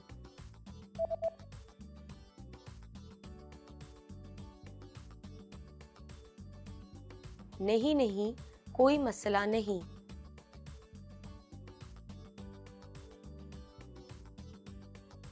Well done. Pakistanis often show politeness simply by using polite pronouns and verb forms when speaking instead of saying thank you and you are welcome. So don't be surprised. You just learned 3 different ways to say thank you and how to respond in Urdu. I'll see you next time. Phir milenge.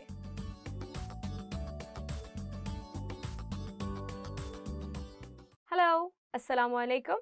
My name is Afra and welcome to our series Urdu Top Words. So our today's lesson is Top 15 Favorite Words Chosen by Fans. So let's get started. Aapka bahut shukriya. Thank you very much. So the first word is Aapka bahut shukriya. Thank you very much. I think every language has a word for saying thank you, and it's a good word to know. This word can also be used in formal situations, but also informal situations. When you're saying it like Aapka bahut shukriya, it sounds really sincere, you know, like thank you very much. And when you are with your friends, you don't have to say it Aapka bahut shukriya. You can just say shukriya, thank you. Mahina, month. So the next word is mahina, month. Aap is mahine kya kar rahe hain? What are you doing this month? It's a very good word to know and quite easy to use in any kind of conversation. For example, ये कौन सा महीना है? Which month is this? अच्छा, अच्छी, good. So the next word is अच्छा or अच्छी, which translates as good. If you have been following our other lessons, we had a whole other series explaining the nouns in Urdu. But you should know that the nouns in Urdu are both masculine and feminine. So this is one of the examples of that noun. In English, we have good, and we use it for a guy and for a girl, or we can use it for masculine and feminine. But in Urdu, if it is masculine, you would say acha. But if the noun is a feminine, you will say achhi. I'll explain it a bit more with an example. Aaj mausam acha hai. Today the weather is good. So in Urdu, the word mausam, weather, itself is masculine. So that is the reason I use the word acha. One more example would be wo ladki achhi hai. That girl is nice, or that girl is good. So you can see that because the word is girl, in Urdu I'm using the word achhi, not acha here. Billi, cat. The next word is billi, cat. मेरे पास पालतू बिल्ली है. I have a pet cat. A lot of people in Pakistan have cats as a pet animal. It's very common because people don't like to have dogs as a pet in Pakistan. So you would see a lot of people having cats instead of dogs. Pasand karna, to like. So the next word is pasand karna, to like. मैं आपको पसंद करता हूँ. I like you. You can use this word not only just for a person, but you can also use it for clothes, fashion, movies, anything that you like. So yeah, it's a good word to know. Pasand karna. Phool, flower. Phool, flower. उसने मुझे फूल दिए. He gave me flowers. Yeah, it would be good to get some flowers for sure. Talim, education. So the next word is तालीम, education. तालीम एक बेहतर ज़िंदगी के लिए बहुत अहम है. Education is very important for a better life. यकीन करना, to believe. So the next word is यकीन करना, to believe. मुझे यकीन नहीं हो रहा, मेरी आपसे मुलाकात हो गई. I cannot believe I met you. Yeah, it would be awesome to know this word when you're meeting your idol, as in singers or actors. So yeah, keep an eye. ये मेरी खुशी है. It's my pleasure. ये मेरी खुशी है. It's my pleasure. In English, when we say someone, you're welcome, or it's my pleasure. So yeah, it would be good, or I would say it would be kind to say someone ये मेरी खुशी है, but I have never heard many people using it, to be very honest.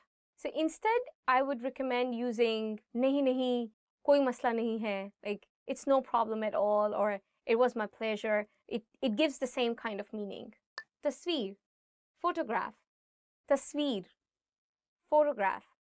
मैं आपके साथ एक तस्वीर उतार सकता हूँ.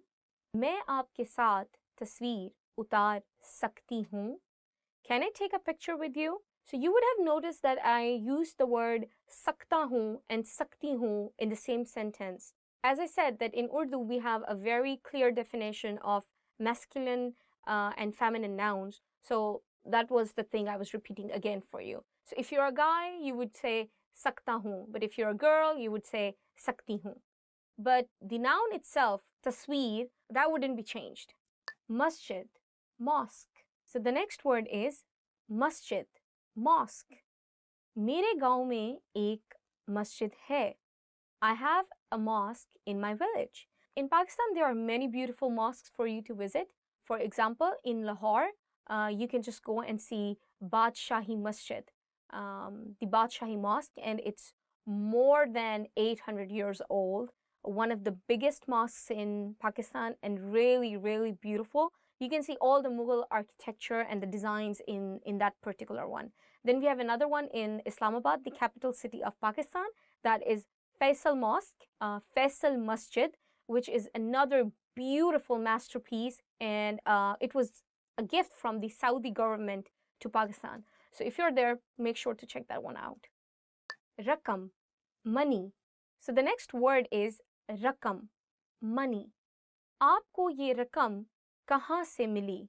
Where did you get this money from? I would say to hear this word rakam is very formal, but in our very casual conversations, we are using the word paise, and we translate in English as money. ये कितने पैसे हैं? How much money is this? So I wouldn't say ये कितनी रकम है.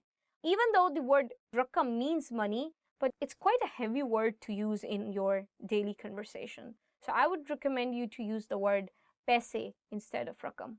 कोई बात नहीं, it's okay. कोई बात नहीं, it's okay. Probably you will be hearing this word in almost every conversation. If someone says thank you to you and you want to say you are welcome, so you would say कोई बात नहीं. We don't have the exact translation of you are welcome in Urdu. We just say कोई बात नहीं. As you remember, like previously I also covered the word it's my pleasure. So that was the one I was explaining you. नहीं नहीं, कोई बात नहीं, कोई मसला नहीं, like it's no problem at all. खानदान, family. खानदान, family. मेरा पूरा खानदान आपका परिस्तार है. My whole family is a fan of you. Really? Okay. I would just like to say one more thing over here, that as the Pakistani community is getting more educated day by day, we have more English words in Urdu. So many people use the word family as in family in Urdu. They don't use the word khandan. For example, मैं अपनी family के साथ जाऊंगा. I will go with my family. So they wouldn't say मैं अपने खानदान के साथ जाऊंगा. The word khandan is exactly right and has the exact translation as in English family. But what I'm saying is that we have now lots of words from English and you can just use those words as it is. Selfie. Selfie. So the other word is selfie. The English translation, selfie. क्या मैं आपके साथ selfie ले सकती हूँ? Can I take a selfie with you? Another word that came from English language and we are just using it as it is. I don't know a word that can be used instead of selfie at all. I hope you liked today's lesson. If you like our video, please give us a thumbs up. Please subscribe down below. And don't forget to check our website, www.urdupod101.com. Allah Hafiz.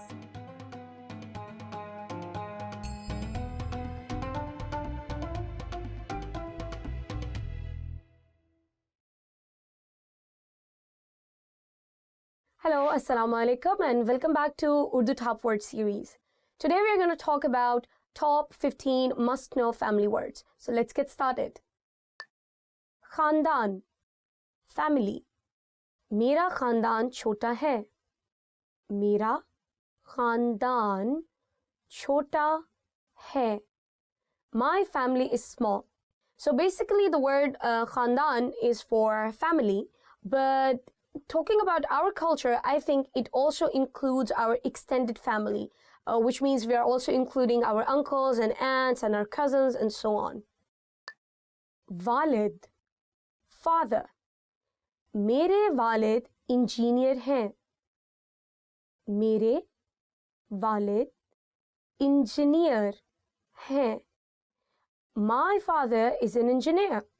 We have an alternative word you can use for the word walid. That would be baap. Baap. So, ये मेरे वालिद हैं, ये मेरे बाप हैं. So, it's kind of the same. शौहर, खावंद, husband. उसके खावंद अच्छे आदमी हैं. उसके खावंद अच्छे आदमी हैं. Her husband is a nice man. You must have noticed I used two words. The first was khawand and the second was shohar. So they mean the same and you can use any one of them, the one you are more comfortable with or that seems more natural to you. Beta, son. मेरा बेटा 20 साल का है. मेरा बेटा 20 साल का है. My son is 20 years old.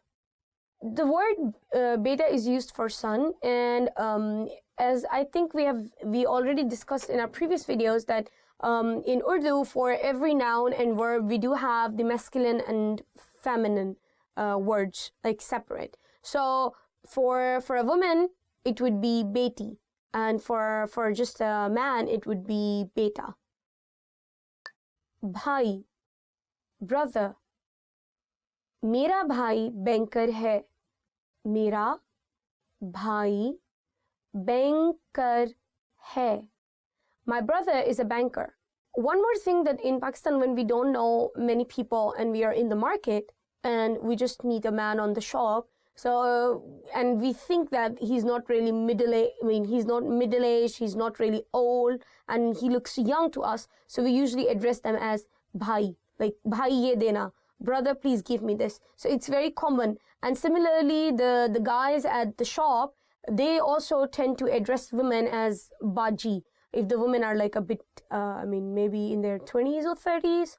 Yeah, not 20s, I think 30s. So they would just say like, baji ye le le, like, sister, have a look. So this is a more polite way to address each other, even when you are in the market.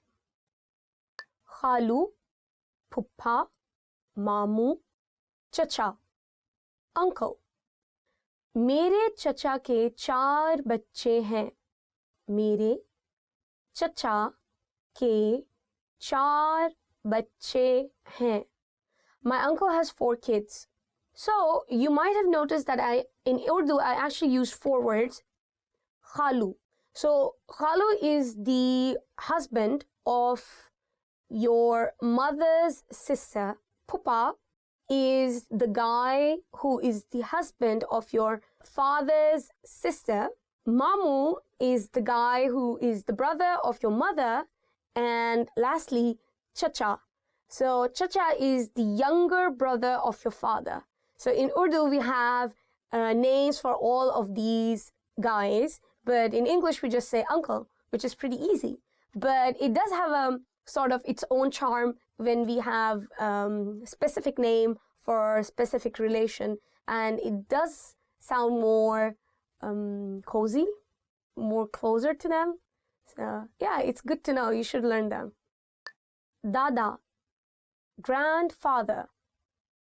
मेरे दादा एक अजीम शख्स थे. मेरे दादा एक अजीम शख्स थे. My grandfather was a great person. So, though we do always write dada, in speaking Urdu, it's more natural that for some people, you would see they say dada ji. Some people say dada abbu. Some people say bade abbu. So these words are the same for the relation dada. But when we are writing in Urdu, we just specifically use the word dada. But in conversation, it's a bit different. To make it more personalized and give it a more intimate touch, we use the words like abuji, bade abbu, dada abbu, dadaji, or dada. Susar, father-in-law. मेरे ससुर वकील हैं. मेरे ससुर वकील हैं. My father-in-law is a lawyer. So in Pakistan, this relationship is actually one of the most important ones when you get married. Yeah, women tend to have a very close relationship with their father-in-laws. So yeah, it's good to know the word susar. Valda, mother. उनकी वालदा doctor हैं. उनकी वालदा doctor हैं. Her mother is a doctor. There is one more word that you can use instead of valda, and that is ma. Ma. बेटी, daughter. बेटी एक नेमत है. बेटी एक नेमत है. A daughter is a blessing. So, as I previously told you guys in the video before, that for a man we use the word beta and for a woman we use the word beti. If you want to know more about it, you should check our grammar videos in which we have discussed about nouns and verbs having masculine nouns and feminine nouns and masculine verbs and feminine verbs. बहन, sister. मेरी एक बड़ी बहन है. मेरी एक बड़ी बहन है. I have an elder sister. So we can use the word behan for may it be a younger sister or may it be an older sister, but you would have to use the adjective for elder or younger, and in Urdu for the younger one that would be choti and for the elder one that would be badi. बीवी, wife. मेरी बीवी बहुत ख्याल रखने वाली है. मेरी बीवी बहुत ख्याल रखने वाली है. My wife is very caring. सास, mother-in-law. मेरी सास दही इलाके में रहती हैं. मेरी सास दही इलाके में रहती हैं. My mother-in-law lives in the countryside. As I said, we do have word for every relation. So for father-in-law, susar. Mother-in-law, saas. Dadi, grandmother. मेरी दादी बहुत मेहरबान थी. मेरी दादी बहुत मेहरबान थी. My grandmother was very kind. So as I said, that to give these words a bit more intimate touch, we do say Dadi ji, Dadi Jan, Dadi Ammi, Badi Ammi, or you can just say Dadi, it's the same. Sathi, partner. मुझे एक अच्छे जीवन साथी की ज़रूरत है. मुझे एक अच्छे जीवन साथी की ज़रूरत है. I need a good life partner. You should know that this word sathi is not just used for a life partner, but it can be used for a friend. It can be used for your teammates. It can also be used for people who are working with you in the office space on a project, you know. Okay guys, so this is the end of our lesson. Please do tell me which of the words that you found most easiest and the most difficult one, and I'll try to help you practice it more. Please do comment below if you like the video. Please give us a thumbs up, subscribe to our channel, and do visit our website www.urdupod101.com. See you until next time. Allah Hafiz. Assalamu alaikum. Hello, assalamu alaikum. Welcome back to Urdu. Urdu top words. Okay. Hello. Oh, kill the fan. Okay, kill the fan. My father-in-law is a lawyer. Yeah, lawyer, not liar.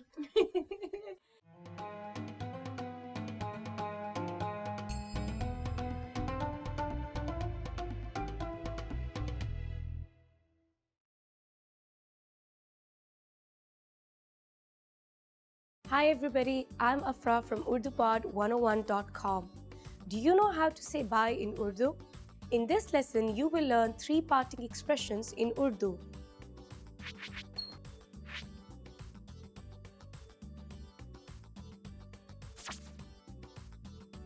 Let's start with the easiest one.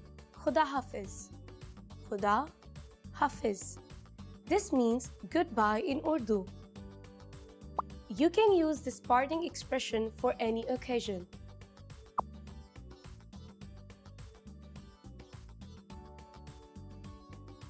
If you want to say bye at night, there is a different phrase you should use. Shab bakhair. Shab bakhair. This means good night in Urdu. The first word shab means night, and the second word bakhair means good.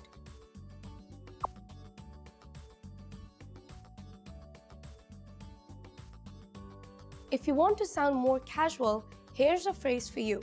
Allah Hafiz. Allah Hafiz. This means bye in Urdu. This is the simplest way to say bye in Urdu.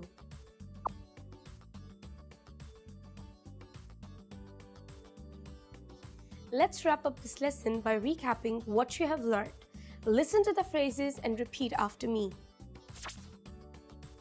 Goodbye. Khuda Hafiz.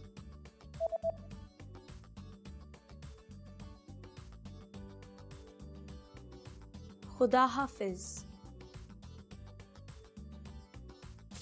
Good night. Shab Bakhair.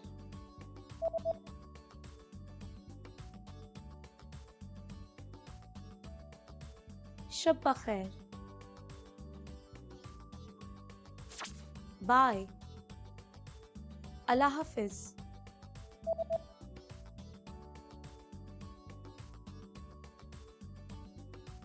Allah Hafiz.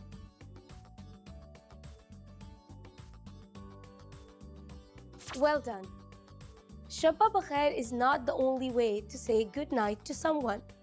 Most Pakistanis will also say Assalamu alaikum, which means peace be with you. You just learned how to say bye in 3 different ways in Urdu.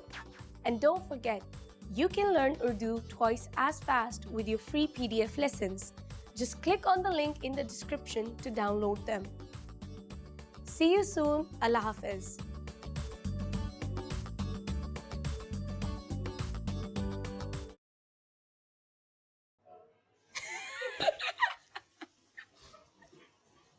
I just had a hunch, I just had a hunch. I didn't want to start, The first word shab means night, and the second word bakhair means good. See you soon. Sorry. Okay, one more time. Assalamu alaikum. Hello, everyone. Welcome to Urdu Top Words. Our today's lesson is 10 Pakistani foods. So let's get started. Halwa puri. Halwa puri. Halwa puri. Halwa puri. Mujhe halwa puri pasand hai. I like halwa puri. Actually, this is one of my favorite ones. We usually eat it in our breakfast and it's very common in Pakistan. You can get it almost in every street. Karahi. Karahi. Karahi. Karahi. Aapko karahi pasand hai? Do you like karahi? I love it. Actually, karahi is a very traditional food in Pakistan and it's made from meat. You can use chicken meat, beef or mutton, but people in Pakistan actually prefer it in mutton. I love mutton karahi. Biryani. Biryani. Biryani. Biryani. मैं बिरयानी बनाने में माहिर हूँ. I'm an expert in cooking biryani. Actually, that's not true. My mother is. Biryani is a traditional food that is served in India, Pakistan, and also in Bangladesh. And it's one of the most delicious food that you will ever get to taste. It has so many spices and such a beautiful aroma, and you can actually feel all that aroma on your tongue. It's actually a mixture of rice and chicken curry, and you mix it, but it's much more than that, so you got to taste it for sure for yourself.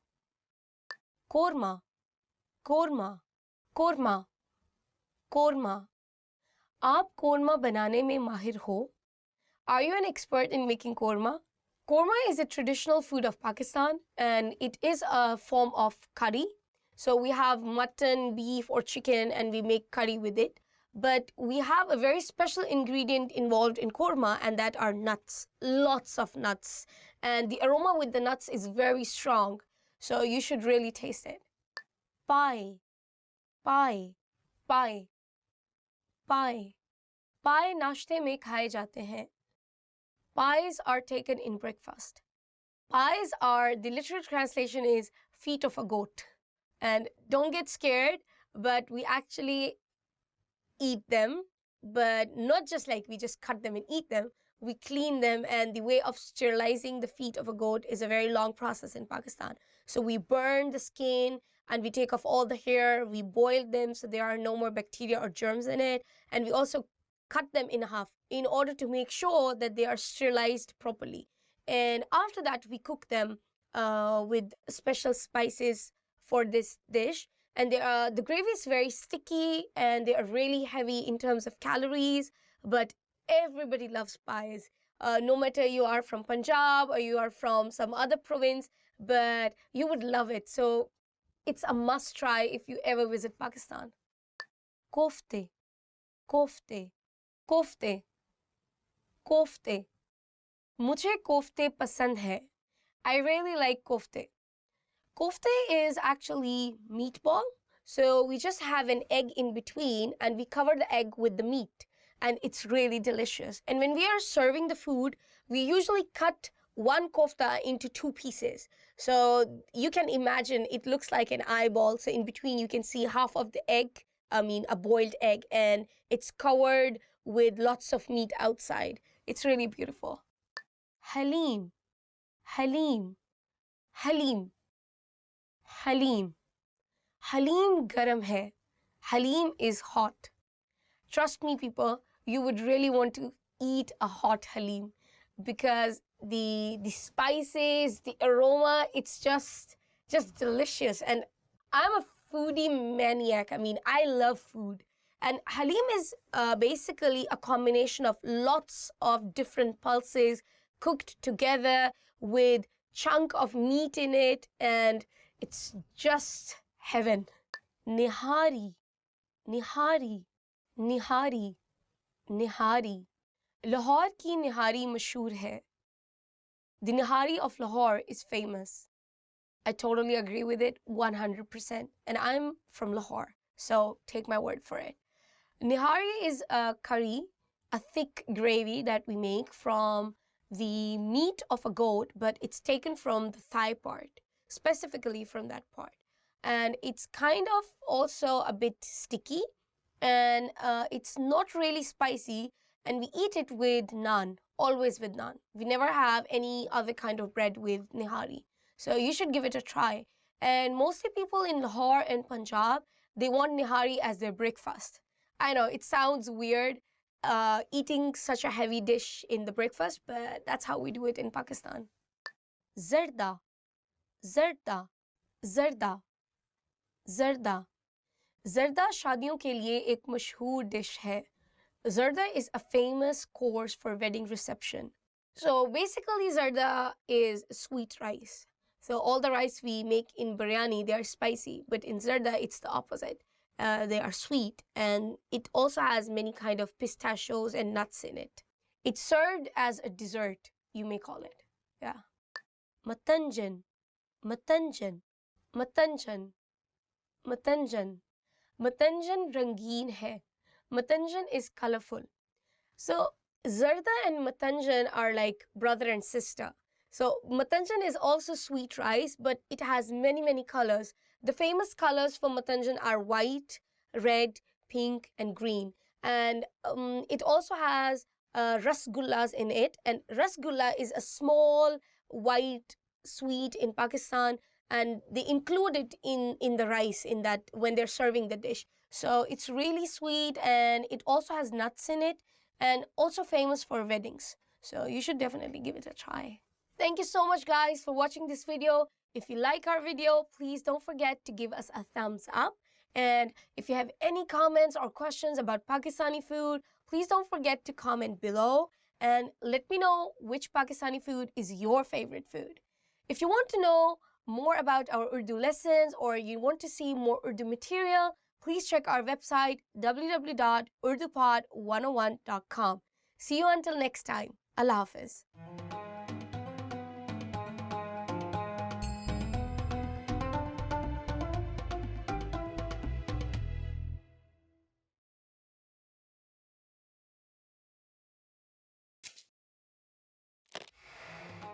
Assalamualaikum. मेरा नाम अफरा है. Hi, my name is Afra. Welcome to UrduPod101.com's 3 minute में Urdu, the fastest, easiest and most fun way to learn Urdu. In the last lesson, you learned some words used when apologizing in Urdu, including maaf kijiye. In this lesson, you are going to learn numbers in Urdu. Yes, numbers. Tadad. From 1 to 10. And you are going to learn them in only 3 minutes. 3 minute. Are you ready? Let's start. एक, एक, दो, दो, तीन, तीन, चार, चार, पाँच, पाँच, छः, छः, सात, सात, आठ, आठ, नौ, नौ, दस, दस. Okay, now repeat after me. I will say the numbers and give you time to repeat each one. एक, दो, तीन, चार, पाँच, छः, सात, आठ, नौ, दस. Great job. What is before ek? Do you know? It's zero, of course, which in Urdu is sifar. Sifar. Now you don't have any more excuses. You can give your friends your cell phone number in Urdu. Let's try it together.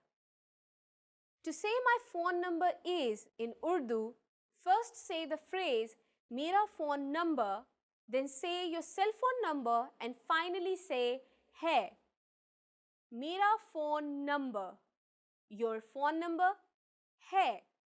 For example, मेरा phone number 902557224 है. Can you understand it by yourself? 902557224 Perfect. Now it's time for Afra's advice. Did you know that in Urdu, numbers have their own script that is similar to the Hindu-Arabic numeral system? Yes, that's right. They don't look like the numbers we are used to seeing in the Western world. But with just a little more effort, you can not only say the numbers in Urdu, you'll be able to read them as well. Do you know the Urdu word for 100? In the next lesson, you are going to learn the numbers from 11 to 100 in Urdu. Your task now is to practice the numbers we studied in this lesson from 1 to 10. फिर मिलेंगे.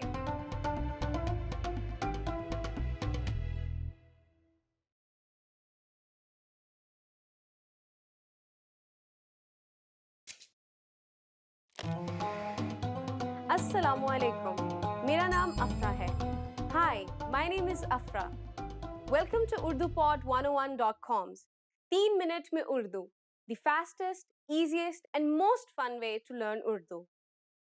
In the last lesson, you learned how to introduce yourself in Urdu. In this lesson, you are going to learn how to use good manners when you thank people. क्या आप तैयार हैं? Are you ready? तो चलिए शुरू करें. So let's begin. Saying thank you in Urdu is very easy. It's just one word. Shukriya. Shukriya. Shukriya means thank you. You can emphasize shukriya by adding बहुत, which means very much. So it becomes बहुत shukriya. बहुत shukriya. Thank you very much.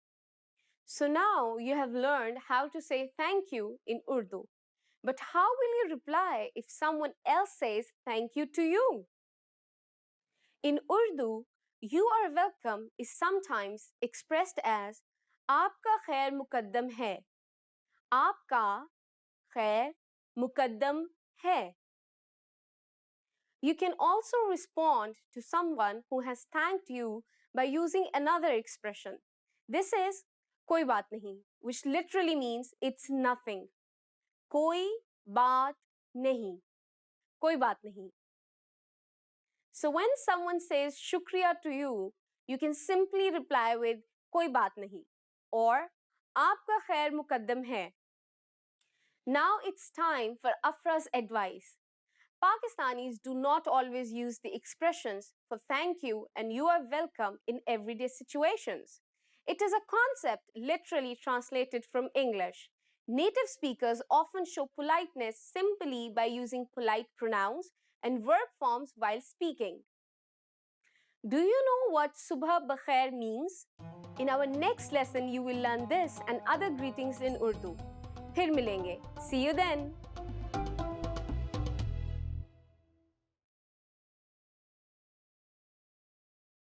Hi everyone! Do you know how to say I love you in Urdu? In this lesson, you'll learn 3 different ways to say it. Let's start with how to express your feelings to your loved one. मैं तुमसे प्यार करता हूँ. मैं तुमसे प्यार करता हूँ. मैं तुमसे प्यार करता हूँ. Or if you want to explain those butterflies in your stomach, you can say मैं तुम्हारा दीवाना हूँ. मैं तुम्हारा दीवाना हूँ. मैं तुम्हारा दीवाना हूँ. And when you feel that I love you is not enough, you can say आपके लिए मेरी मोहब्बत को अल्फाज बयान नहीं कर सकते. आपके लिए मेरी मोहब्बत को अल्फाज बयान नहीं कर सकते.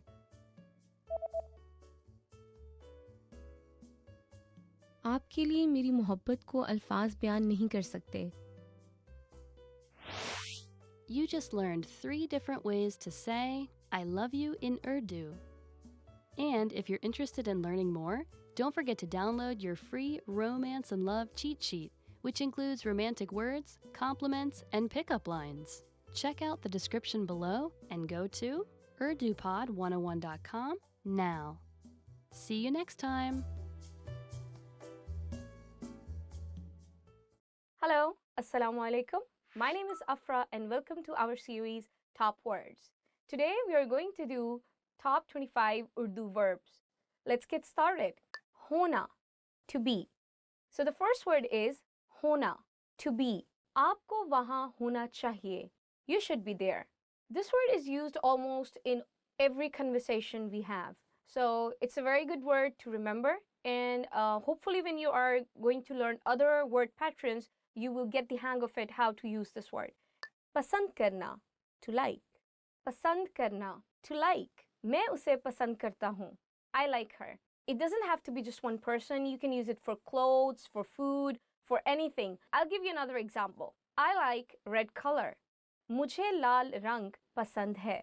करना, to do. करना, to do. क्या आप ये काम कर सकते हैं? Can you do this? The word karna literally means to do, and we use it with a lot of other words. So keep an eye for that one.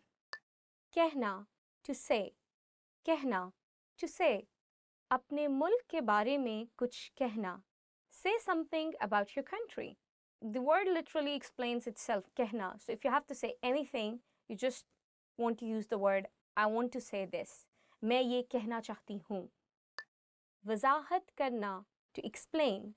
So the next verb we have is वजाहत करना, to explain. अपनी तहकीक की वजाहत करें. Explain your research. This is quite a heavy word and you don't hear it a lot in our everyday conversation, but it is a good word to know if you want to explain something to others. Sunna, to hear. Sunna, a very common verb that we use in our everyday conversation, and the English translation would be to hear or to listen. For example, चिड़िया की आवाज़ सुने. Hear the sound of a sparrow. I'm going to give you another very casual example that would be मैं गाना सुनती हूँ. I listen to music. So that's pretty much it. Jana, to go. So the next one is one of the most easiest verbs and the most common verbs you will be using if you're speaking Urdu in Pakistan, and that would be jana, to go. For example, सामने की नशिस्त पर जाएं. Go to the front seat. If you want to go to a restaurant or to anywhere, just say to the auto driver or the taxi driver, मुझे वहाँ जाना है. I want to go there. So you just put the name of the location instead of वहाँ. मुझे मीनार पाकिस्तान जाना है. I want to go to Minar Pakistan. Probably you'll be using it a lot if you're a tourist. जानना, to know. जानना, to know. मुझे आपके बारे में जानकर खुशी हुई. I'm happy to know about you. If you really like someone in Pakistan and you would like to know them better, all you have to say is, मैं आपको जानना चाहता हूँ. I would like to know you better. लेना, to take. लेना, to take. खाना ले लो, take the food. As the young generation speaks kind of slang Urdu, so we tend to use this word instead of the word खरीदना, which means to buy. For example, मुझे बाजार से कपड़े लेना है. I want to buy clothes from the market. I know, even though the word means to take, but you can use it both ways. You will hear it in almost all the conversations if you're having with your friend. So if you ask her, what do you want? तुम्हें क्या लेना है? For example, मुझे बाजार से जूता लेना है. I want to buy a pair of shoes from the market. So I can also use the word kharidna in the same sentence, but because people tend to use easy English, so they'll just use the word lena. देखना, to see. देखना, to see. मैंने आज एक film देखी. I saw a movie today. आना, to come. आना, to come. वो नहीं आएगा. He will not come. Yes, this is an everyday word that we use to indicate about our schedule. So I think it is a good word to know. People also use it together with jana. So if you remember previously, I told you jana means to go and ana means to come. सोचना, to think. सोचना, to think. मैं party में जाने का सोच रहा हूँ. I'm thinking of going to the party. So it's a pretty easy word, and if you don't have any confirmed plans or you're not sure about your choice of food or clothes or people, you can just use the word सोचना. मैं सोच रहा हूँ. Yes, I'm thinking about it, you know. चाहना, to want. चाहना, to want. आप क्या चाहते हैं? What do you want? This word again can be used for anything in terms of food, clothing, fashion, movie, or whatever you're looking for. So I'll give you another example. मुझे ये कपड़े चाहिए. I want that dress. देना, to give. देना, to give. मुझे पानी देना. Give me water. It is a very common word, and you can observe it, especially in the conversation of older siblings when they're talking to their younger ones and they are bossing them around. So there's just like, give me water. मुझे पानी दो. Give me the TV remote control. मुझे remote control दो. It's a good word to know. इस्तेमाल करना, to use. इस्तेमाल करना, to use. ये कलम इस्तेमाल करें. Use this pen. This is a pretty important verb to know. If you want to use some facilities in a restaurant, or you want to just use the bathroom in a shopping mall, so you can just use this word इस्तेमाल करना. For example, can I use this toilet? क्या मैं ये bathroom इस्तेमाल कर सकती हूँ? As Pakistan is quite different from your country, so we don't have very good public toilets, and you might be using this word to use the toilet in a lot of clothing shops because they have better toilets. तलाश करना, to find. तलाश करना, to find. As I explained previously, that we tend to use the verb karna in conjunction with many other verbs. I'll give you a sentence. Sui talash karna mushkil hai. It's hard to find the needle. Karna gives or implies the meaning of to do. Bahir jana, to go out. Bahir jana, to go out. Bahir mat jaएं, don't go out. Puchna, to ask. Puchna, to ask. उससे पता पूछें. Ask him for the address. It's a good word to know if you're a tourist in Pakistan because you'll be asking for the locations a lot, and people are quite kind to let you know the exact location of the place. But apart from that, you also use this word a lot in our daily conversation because Pakistani people have a kind of joint family system, and you tend to ask many things from your parents. So it's a good word to know anyway. काम करना, to work. काम करना, to work. आप काम करते हैं? Do you work? So guys, this verb has, I think, two meanings, and you can use it either way. काम literally translates as work, and this work could be your job, but it can also be any other task. For example, मुझे आज घर का काम है. I have house chores to do today. दाखिल होना, to enter. दाखिल होना, to enter. कमरे में दाखिल हो जाएं. Enter the room. महसूस करना, to feel. महसूस करना, to feel. मैं थका हुआ महसूस कर रहा हूँ. I'm feeling tired. Sometimes you don't have to use the verb महसूस करना in a normal conversation. You can just put the feeling itself. For example, मैं खुश हूँ. I'm happy. I didn't say I feel happy. So there is no need to use the word feel in this very sentence. And it goes the same for all the emotions. That you just put the emotion itself, but you don't have to use the word feel or महसूस when you're making a sentence. कोशिश करना, to try. कोशिश करना, to try. उसे ख़त्म करने की कोशिश करें. Try to finish it. छोड़ना, to leave. छोड़ना, to leave. तंबाकू नोशी छोड़ना मुश्किल नहीं है. It's not hard to quit smoking. So this word is very common, and you can use the word छोड़ना with almost anything. For example, even with food, with your fashion sense, with movies. So it's a very, very commonly used word. बुलाना, to call. बुलाना, to call. उसे यहाँ बुलाओ. Call him here. I would like to point it out that this word bulana, as I translate it, to call, does not mean to call someone through a telephone or a smartphone.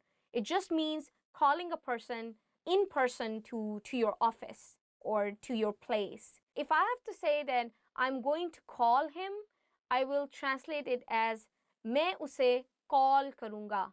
I would not say मैं उसे बुलाऊँगा, because bulana means to verbally in person ask someone to come. दौड़ना, to run. दौड़ना, to run. मैं तेज दौड़ता हूँ. I run fast. I hope you liked our video. If you did, please don't forget to give us a thumbs up. Please subscribe down below, and please make sure to check our website www.urdupod101.com. Allah Hafiz.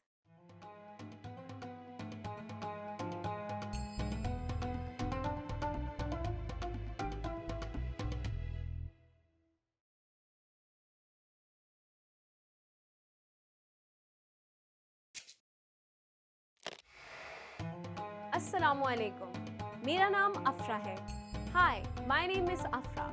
Welcome to UrduPod101.com's 3 minute में Urdu, the fastest, easiest and most fun way to learn Urdu.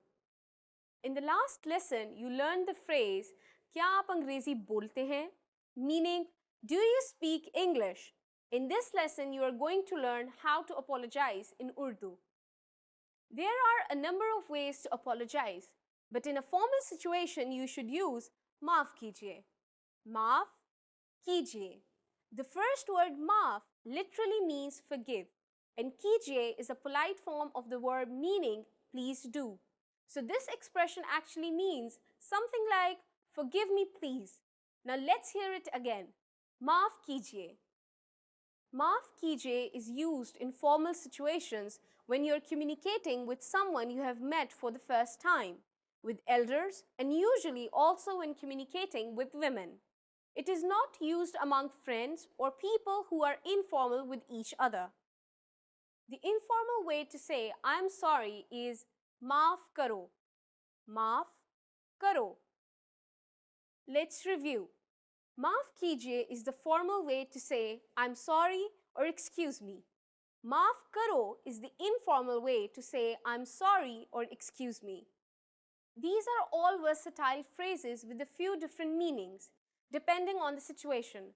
Whether you are trying to get someone's attention for a question or making your way through a crowded area, or apologizing for stepping on someone's foot, these are all phrases you could use. Now imagine someone says maaf kijiye to you after having done something wrong. How would you respond?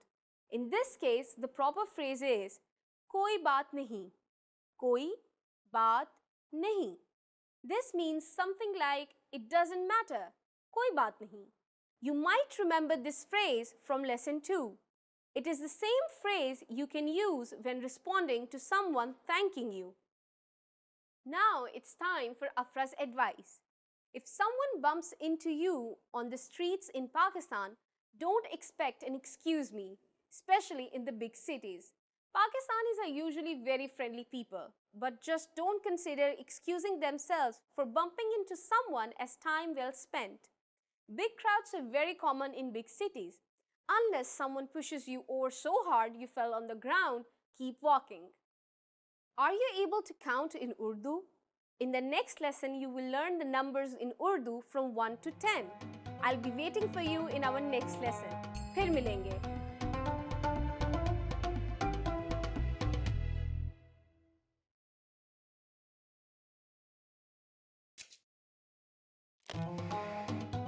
Assalamu alaikum. मेरा नाम अफरा है. Hi, my name is Afra. Welcome to UrduPod101.com's 3 minute में Urdu, the fastest, easiest and most fun way to learn Urdu. In the last lesson, you learned how to show gratitude to people by saying shukriya. In this lesson, you will learn some of the most common greetings used in Pakistan. क्या आप तैयार हैं? Are you ready? तो चलिए शुरू करें. So let's begin. Let's start with a greeting you are sure to have heard before. Assalamu alaikum. This is a phrase that is so closely associated with Pakistan and Islamic culture that it has become famous all over the world. Assalamu alaikum. Assalamu alaikum. The phrase Assalamu alaikum is actually Arabic for peace be on you. We use it as a formal as well as a friendly greeting. It's used when people meet at any time of the day, morning, noon, or evening. Use this and you will surely impress your Pakistani friends. In Urdu, using different greetings for each time of the day is not very common. When talking to friends, we usually just use the English phrases, but there are equivalent Urdu versions. They are just not used that often. If you meet someone before noon, you can say Subha bakhair. Subha bakhair. For later in the day, you can say Sham bakhair. Sham bakhair. But most of the time, you can just say Assalamu alaikum and not worry about it. Now let's move on to the expressions we use for saying goodbye in Urdu. A parting expression that we can use for all occasions is phir milenge, which means see you. Phir milenge. Phir milenge. The first word phir means again, and the second word milenge means we will meet. Let's look at one more expression. Alvida. Alvida is an Urdu word which means farewell. Alvida. Alvida. It is an appropriate choice when parting for a long time or forever. Now it's time for Afra's advice. As we learned in this lesson, Assalamu alaikum can be used at any time of the day. But this all-around greeting is not just for saying hello, but for saying goodbye as well. It really is a very useful phrase and you should remember it by heart. In the next lesson, you will learn the meaning of the phrase क्या आप अंग्रेजी बोलते हैं? Do you already know it? I'll be waiting to tell you about it in our next lesson. फिर मिलेंगे.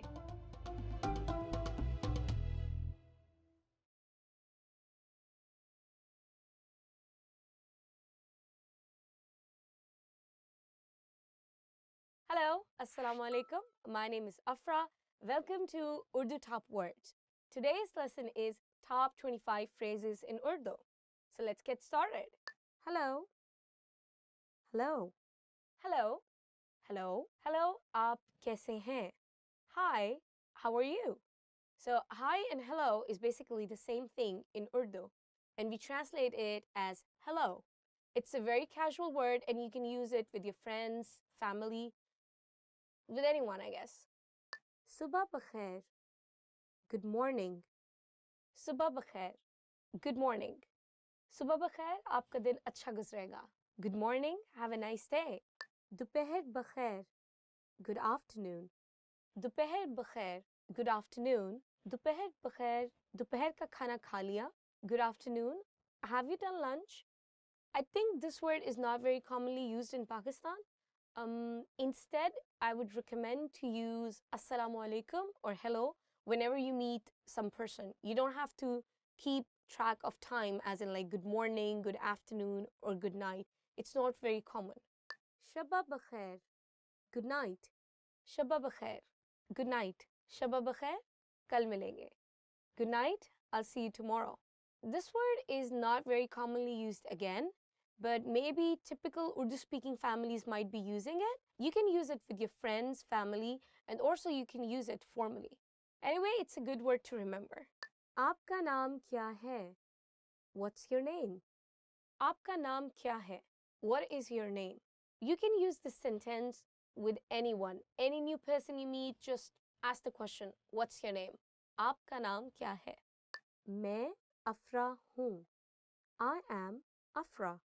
Main Afra hoon. I am Afra. So if you observe in this sentence, after main, you have to use your name and then hoon. In any kind of place, you can just use it to tell other people your name. I am Afra. Main Afra hoon. Try it with your name. आपसे मिलकर खुशी हुई. Nice to meet you. आपसे मिलकर खुशी हुई. Nice to meet you. Probably you'll be using it a lot in your formal meetings with new people. आप कैसे हैं? How are you? आप कैसी हैं? How are you? आप कैसे हैं? How are you? आप कैसी हैं? How are you? So if you have observed, I've used कैसी and कैसे. कैसी is used for female and कैसे is used for male. मैं ठीक हूँ, शुक्रिया, और आप? I'm fine, thanks, and you? मैं ठीक हूँ, शुक्रिया, और आप? I'm fine, thanks, and you? So you can use this sentence to ask the other person when you reply that you are okay. बराहे मेहरबानी. Please. बराहे मेहरबानी. Please. बराहे मेहरबानी मेरी मदद कीजिए. Please help me. Anywhere you want to use please, just add the word barahe meherbani.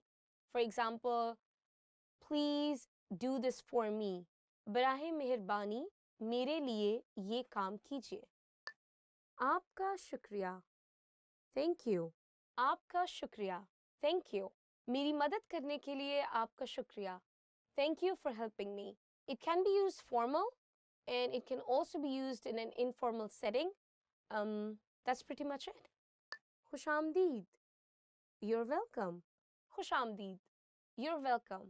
I would say that this word is used a lot, but not in the context of saying you're welcome when somebody says thank you to you. This word is more used in the context of welcoming someone in your house or welcoming a customer in the restaurant. Ji haan. Yes. Ji haan. Yes. Ustad. आपने अपना काम मुकम्मल कर लिया है? Teacher, have you finished your work? शागिर्द, जी हाँ. Student, yes. Basically, when you need to give your consent to someone, when you just need to nod, when you just need to say yes. So you can use this word, ji haan. If you're in an informal setting, like with your friends or family, sometimes you can just say हाँ, जी नहीं, no, जी नहीं, no. आपने इम्तिहान की तैयारी कर ली है? Have you finished your preparation for exam? जी नहीं, no. If you're in an informal setting, I would recommend using just नहीं. ठीक है, okay, ठीक है, okay. ये आपके साथ ठीक है? Is it okay with you? This word is very commonly used in Pakistan. Mostly people use it at the end of almost all the sentences just to give their consent that they are okay with it. So, ठीक है, ठीक है, okay, ठीक है. माफ कीजिएगा. Excuse me. माफ कीजिएगा. Excuse me. माफ कीजिएगा, ये मेरी सीट है. Excuse me, this is my seat. This word is very polite and mostly used in a formal situation, or I would say like people you don't know with, you can use it, but definitely not with friends and family. क्या वक्त हुआ है? What time is it? क्या वक्त हुआ है? What time is it? You can use this sentence to ask time. Any part of the day is okay. Betul खला कहाँ है? Where is the restroom? Betul खला कहाँ है? Where is the toilet? Betul खला, toilet. In Pakistan, many people can speak English, so English has become a part of Urdu to some extent. So we use the word bathroom commonly instead of Betul खला. So if you go to a person and just say bathroom kahan hai, it would be okay. Where is the toilet? Where is the bathroom? Instead of using the word Betul खला. कुछ देर इंतजार करें. Wait a moment. कुछ देर इंतजार करें. Wait a moment. It's a very formal sentence and I think it's a good one to remember. इसकी कीमत कितनी है? How much is this? इसकी कीमत कितनी है? How much is this? This kind of sentence can be used in any market and at any time and by anyone, male or female. बराहे मेहरबानी मुझे चेक मिल सकता है? Could I get the check please? बराहे मेहरबानी मुझे check मिल सकता है? Could I get the check please? There's more than one way of saying it. Instead of the word check, you can also use the word bill. Bill is the same as in English bill, like the billing. So I would recommend using that word more often. It's more understandable and more commonly used. Madad, help. Madad, help. मैं तूफान में फंस गया हूँ, मेरी मदद करें. I'm stuck in a storm, help me. Just saying the word madad doesn't make any sense, like help. Maybe it makes sense in English, but not in Urdu. So when you say in Urdu, you might need to add something to the word madad. For example, मेरी मदद करें, please help me. बराहे मेहरबानी मदद करें, please help. बाद में मिलते हैं, see you later. बाद में मिलते हैं, see you later. अभी मैं मसरूफ हूँ, बाद में मिलते हैं. I'm busy at the moment, see you later. This phrase is very commonly used among friends. मुझे मालूम नहीं, I don't know. मुझे मालूम नहीं, I don't know. You can use this phrase for anything, for any kind of information that you don't know. You can just say, मुझे मालूम नहीं, I don't know. Not just for information, but information related to a person. For example, where is Ali? Ali कहाँ है? मुझे मालूम नहीं. I don't know. खुदा हाफिज. Goodbye. खुदा हाफिज. Goodbye. जाने का वक्त है. खुदा हाफिज. It's time to go. Goodbye. This is the end of the lesson. If you like our video, please remember to give us a thumbs up. Please comment below and don't forget to check our website, urdupod101.com. Allah Hafiz.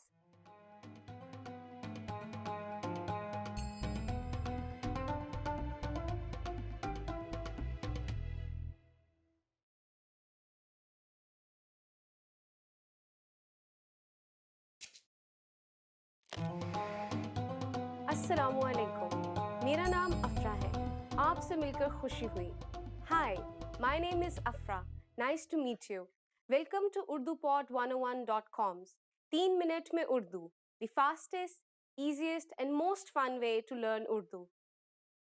In this series, you are going to learn basic Urdu expressions. It's super easy and it only takes 3 minutes.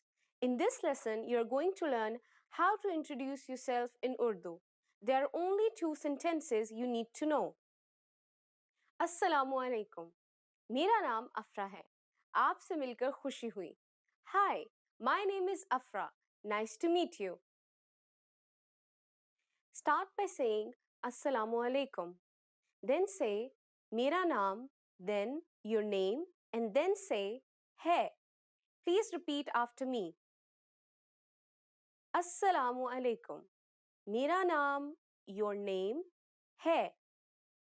Finally, say आपसे मिलकर खुशी हुई. आपसे मिलकर खुशी हुई. Together we have Assalamu alaikum.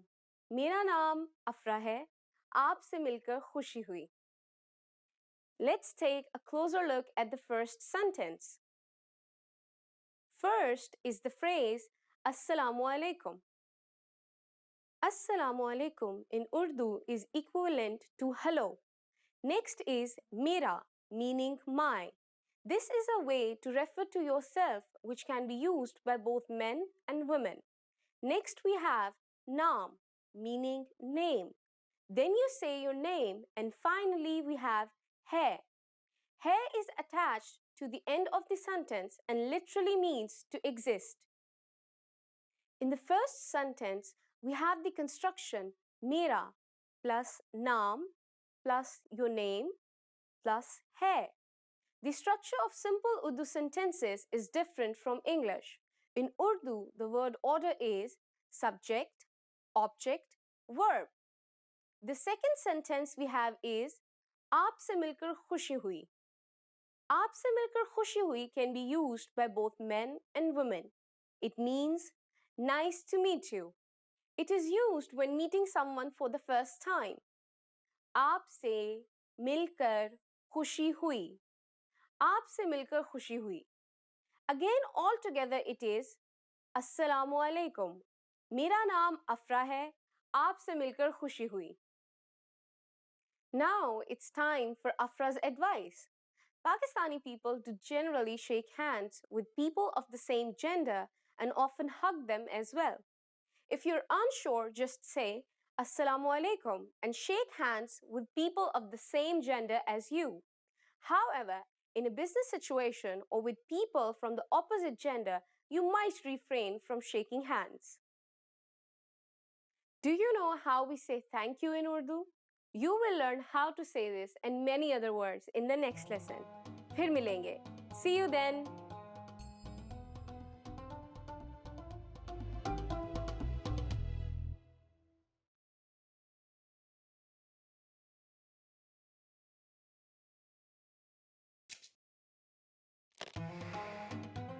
Assalamu alaikum. मेरा नाम अफरा है. Hi, my name is Afra. Welcome to UrduPod101.com's 3 Minute में Urdu, the fastest, easiest and most fun way to learn Urdu. In the last lesson, you learned the most common forms of greetings in Urdu. Do you remember them? In this lesson, you are going to learn a very useful phrase. Do you speak English? If you find yourself in a situation where you need assistance in English, this phrase can be a lifesaver. And because you are asking it in Urdu, you can be sure that everyone will understand what you are saying, even if their answer is no. Let's start with the formal expression. First though, take note that in Urdu, verbs change depending on the number and gender of the noun. So when asking a man if he speaks English, you would say, क्या आप अंग्रेजी बोलते हैं? क्या आप अंग्रेजी बोलते हैं? But to ask a woman if she speaks English, you would say, क्या आप अंग्रेजी बोलती हैं? क्या आप अंग्रेजी बोलती हैं? Let's have a closer look. First, we have kya. a question marker which comes at the beginning of the sentence. Next is aap. This is the respectful word for you and is used in formal situations. You should always use it with people you don't know or with elders. Next we have Angrezi, which means English. Next is the verb bolte, meaning to speak. It is used when the subject is masculine. We use bolti when the subject is feminine. And finally, we have hain.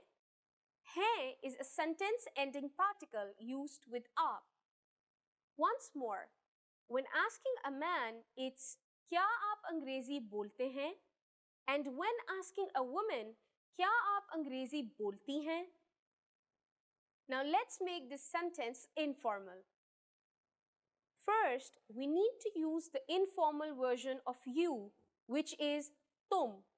If we change the word for you, we will also change the sentence ending particle to ho. Everything else stays the same. When speaking to younger people, it's acceptable to use this informal form, in which case you will say, क्या तुम अंग्रेजी बोलते हो? To ask a young man or a boy, क्या तुम अंग्रेजी बोलते हो? And when you're asking a young woman or a girl, you will say, क्या तुम अंग्रेजी बोलती हो? क्या तुम अंग्रेजी बोलती हो? The responses you will receive could be one of these three. हाँ, yes, हाँ, थोड़ी बहुत, a little, थोड़ी, बहुत, नहीं, no, I don't, नहीं. Now let's review one more time. To ask a man in a formal situation if he speaks English, we would say, क्या आप अंग्रेजी बोलते हैं? And to ask a woman in a formal situation, we would say, क्या आप अंग्रेजी बोलती हैं? To ask a man in an informal situation, we would say, क्या तुम अंग्रेजी बोलते हो? And to ask a woman in an informal situation, we would say, क्या तुम अंग्रेजी बोलती हो? Now it's time for Afra's advice. Pakistan was once for a long time part of the British Empire, and so today English is one of the official languages of Pakistan. When visiting tourist areas, you are sure to meet many people who can communicate with you in English. Still, a large part of the population cannot understand English, and you can never go wrong knowing the local language.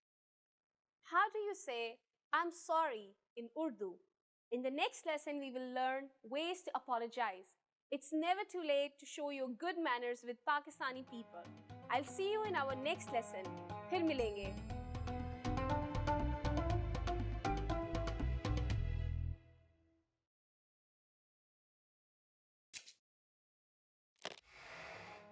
Assalamu alaikum.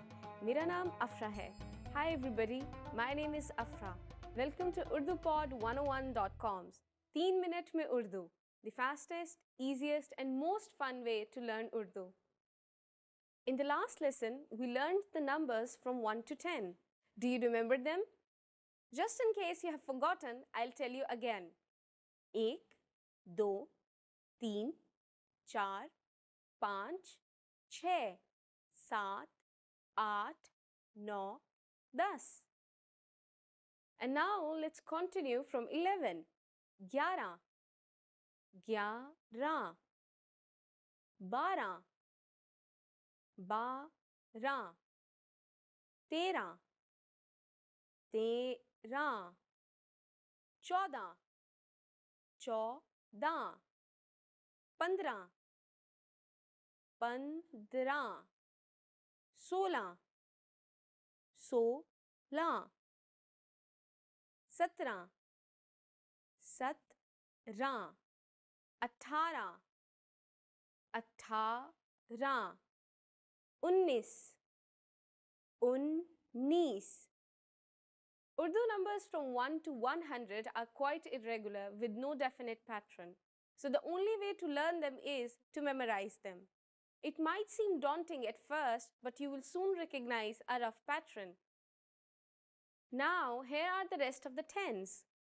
20, 20, तीस, तीस, चालीस, चालीस, पचास, पचास, साठ, साठ, सत्तर, सत्तर, अस्सी, अस्सी, नब्बे, नब्बे. While you have to memorize many of the numbers, there is a trick that will make memorizing them easy. Notice that 30 is 30 and 40 is 40. Do you remember what 3 and 4 are in Urdu? Well, let me remind you. 3 is 3 and 4 is 4. As you can see, the sound T of teen, which is 3, is used in 30 or 30. Teen, tees. Similarly, the sound cha in char, which is 4, is used in chalis or 40. Char, chalis. Do you see other similarities?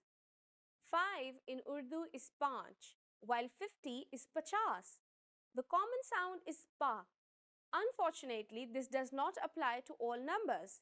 60 in Urdu is sat, while 6 is che. As you can see, there is no common sound. The last thing to learn in this lesson is how to form compound numbers above 20. You already know that the number patterns in Urdu are quite irregular. So you might be wondering if you have to memorize each and every compound number. The answer is yes, you do. However, we are going to make your life a little bit easier with this brilliant tip. For any number between 20 and 99, you will say a variation of the numbers 1 to 9, followed by the tens. Let's try it out. How would you say 34 in Urdu? You first say a variation of 4, followed by a variation of 30. So 34 is literally read as 430, which is chontis. Here, chon is a variation of the number 4 or char, and tis is a variation of 30. Chon, tis. 61 is iksat, which is literally read as 160. Ik is a variation of ek for 1, while sat is a variation of sat for 60. Ik, sat. Let's look at one more number, 95. In Urdu, it is 95, which is literally read as 590. Pacha is a variation of panch for 5, and navve is a variation of navve for 90. Pachanve. Now it's time for Afra's advice. Did you get until number 99? Here is another number you might want to know. 100. 100.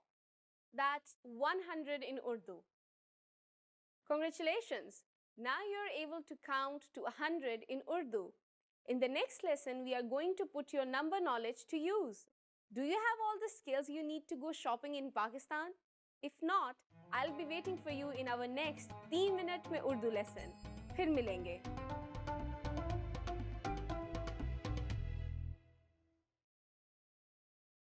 Remember, here's what you can do to learn all of these words by heart.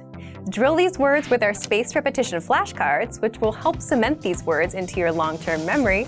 Save them to the word bank, your personal vocabulary collection, where you can print out your own study sheets, or review the words with our looped vocabulary slideshow, and play it until you know all of the words. So click the link in the description right now and sign up for your free lifetime account to get these lessons and study tools.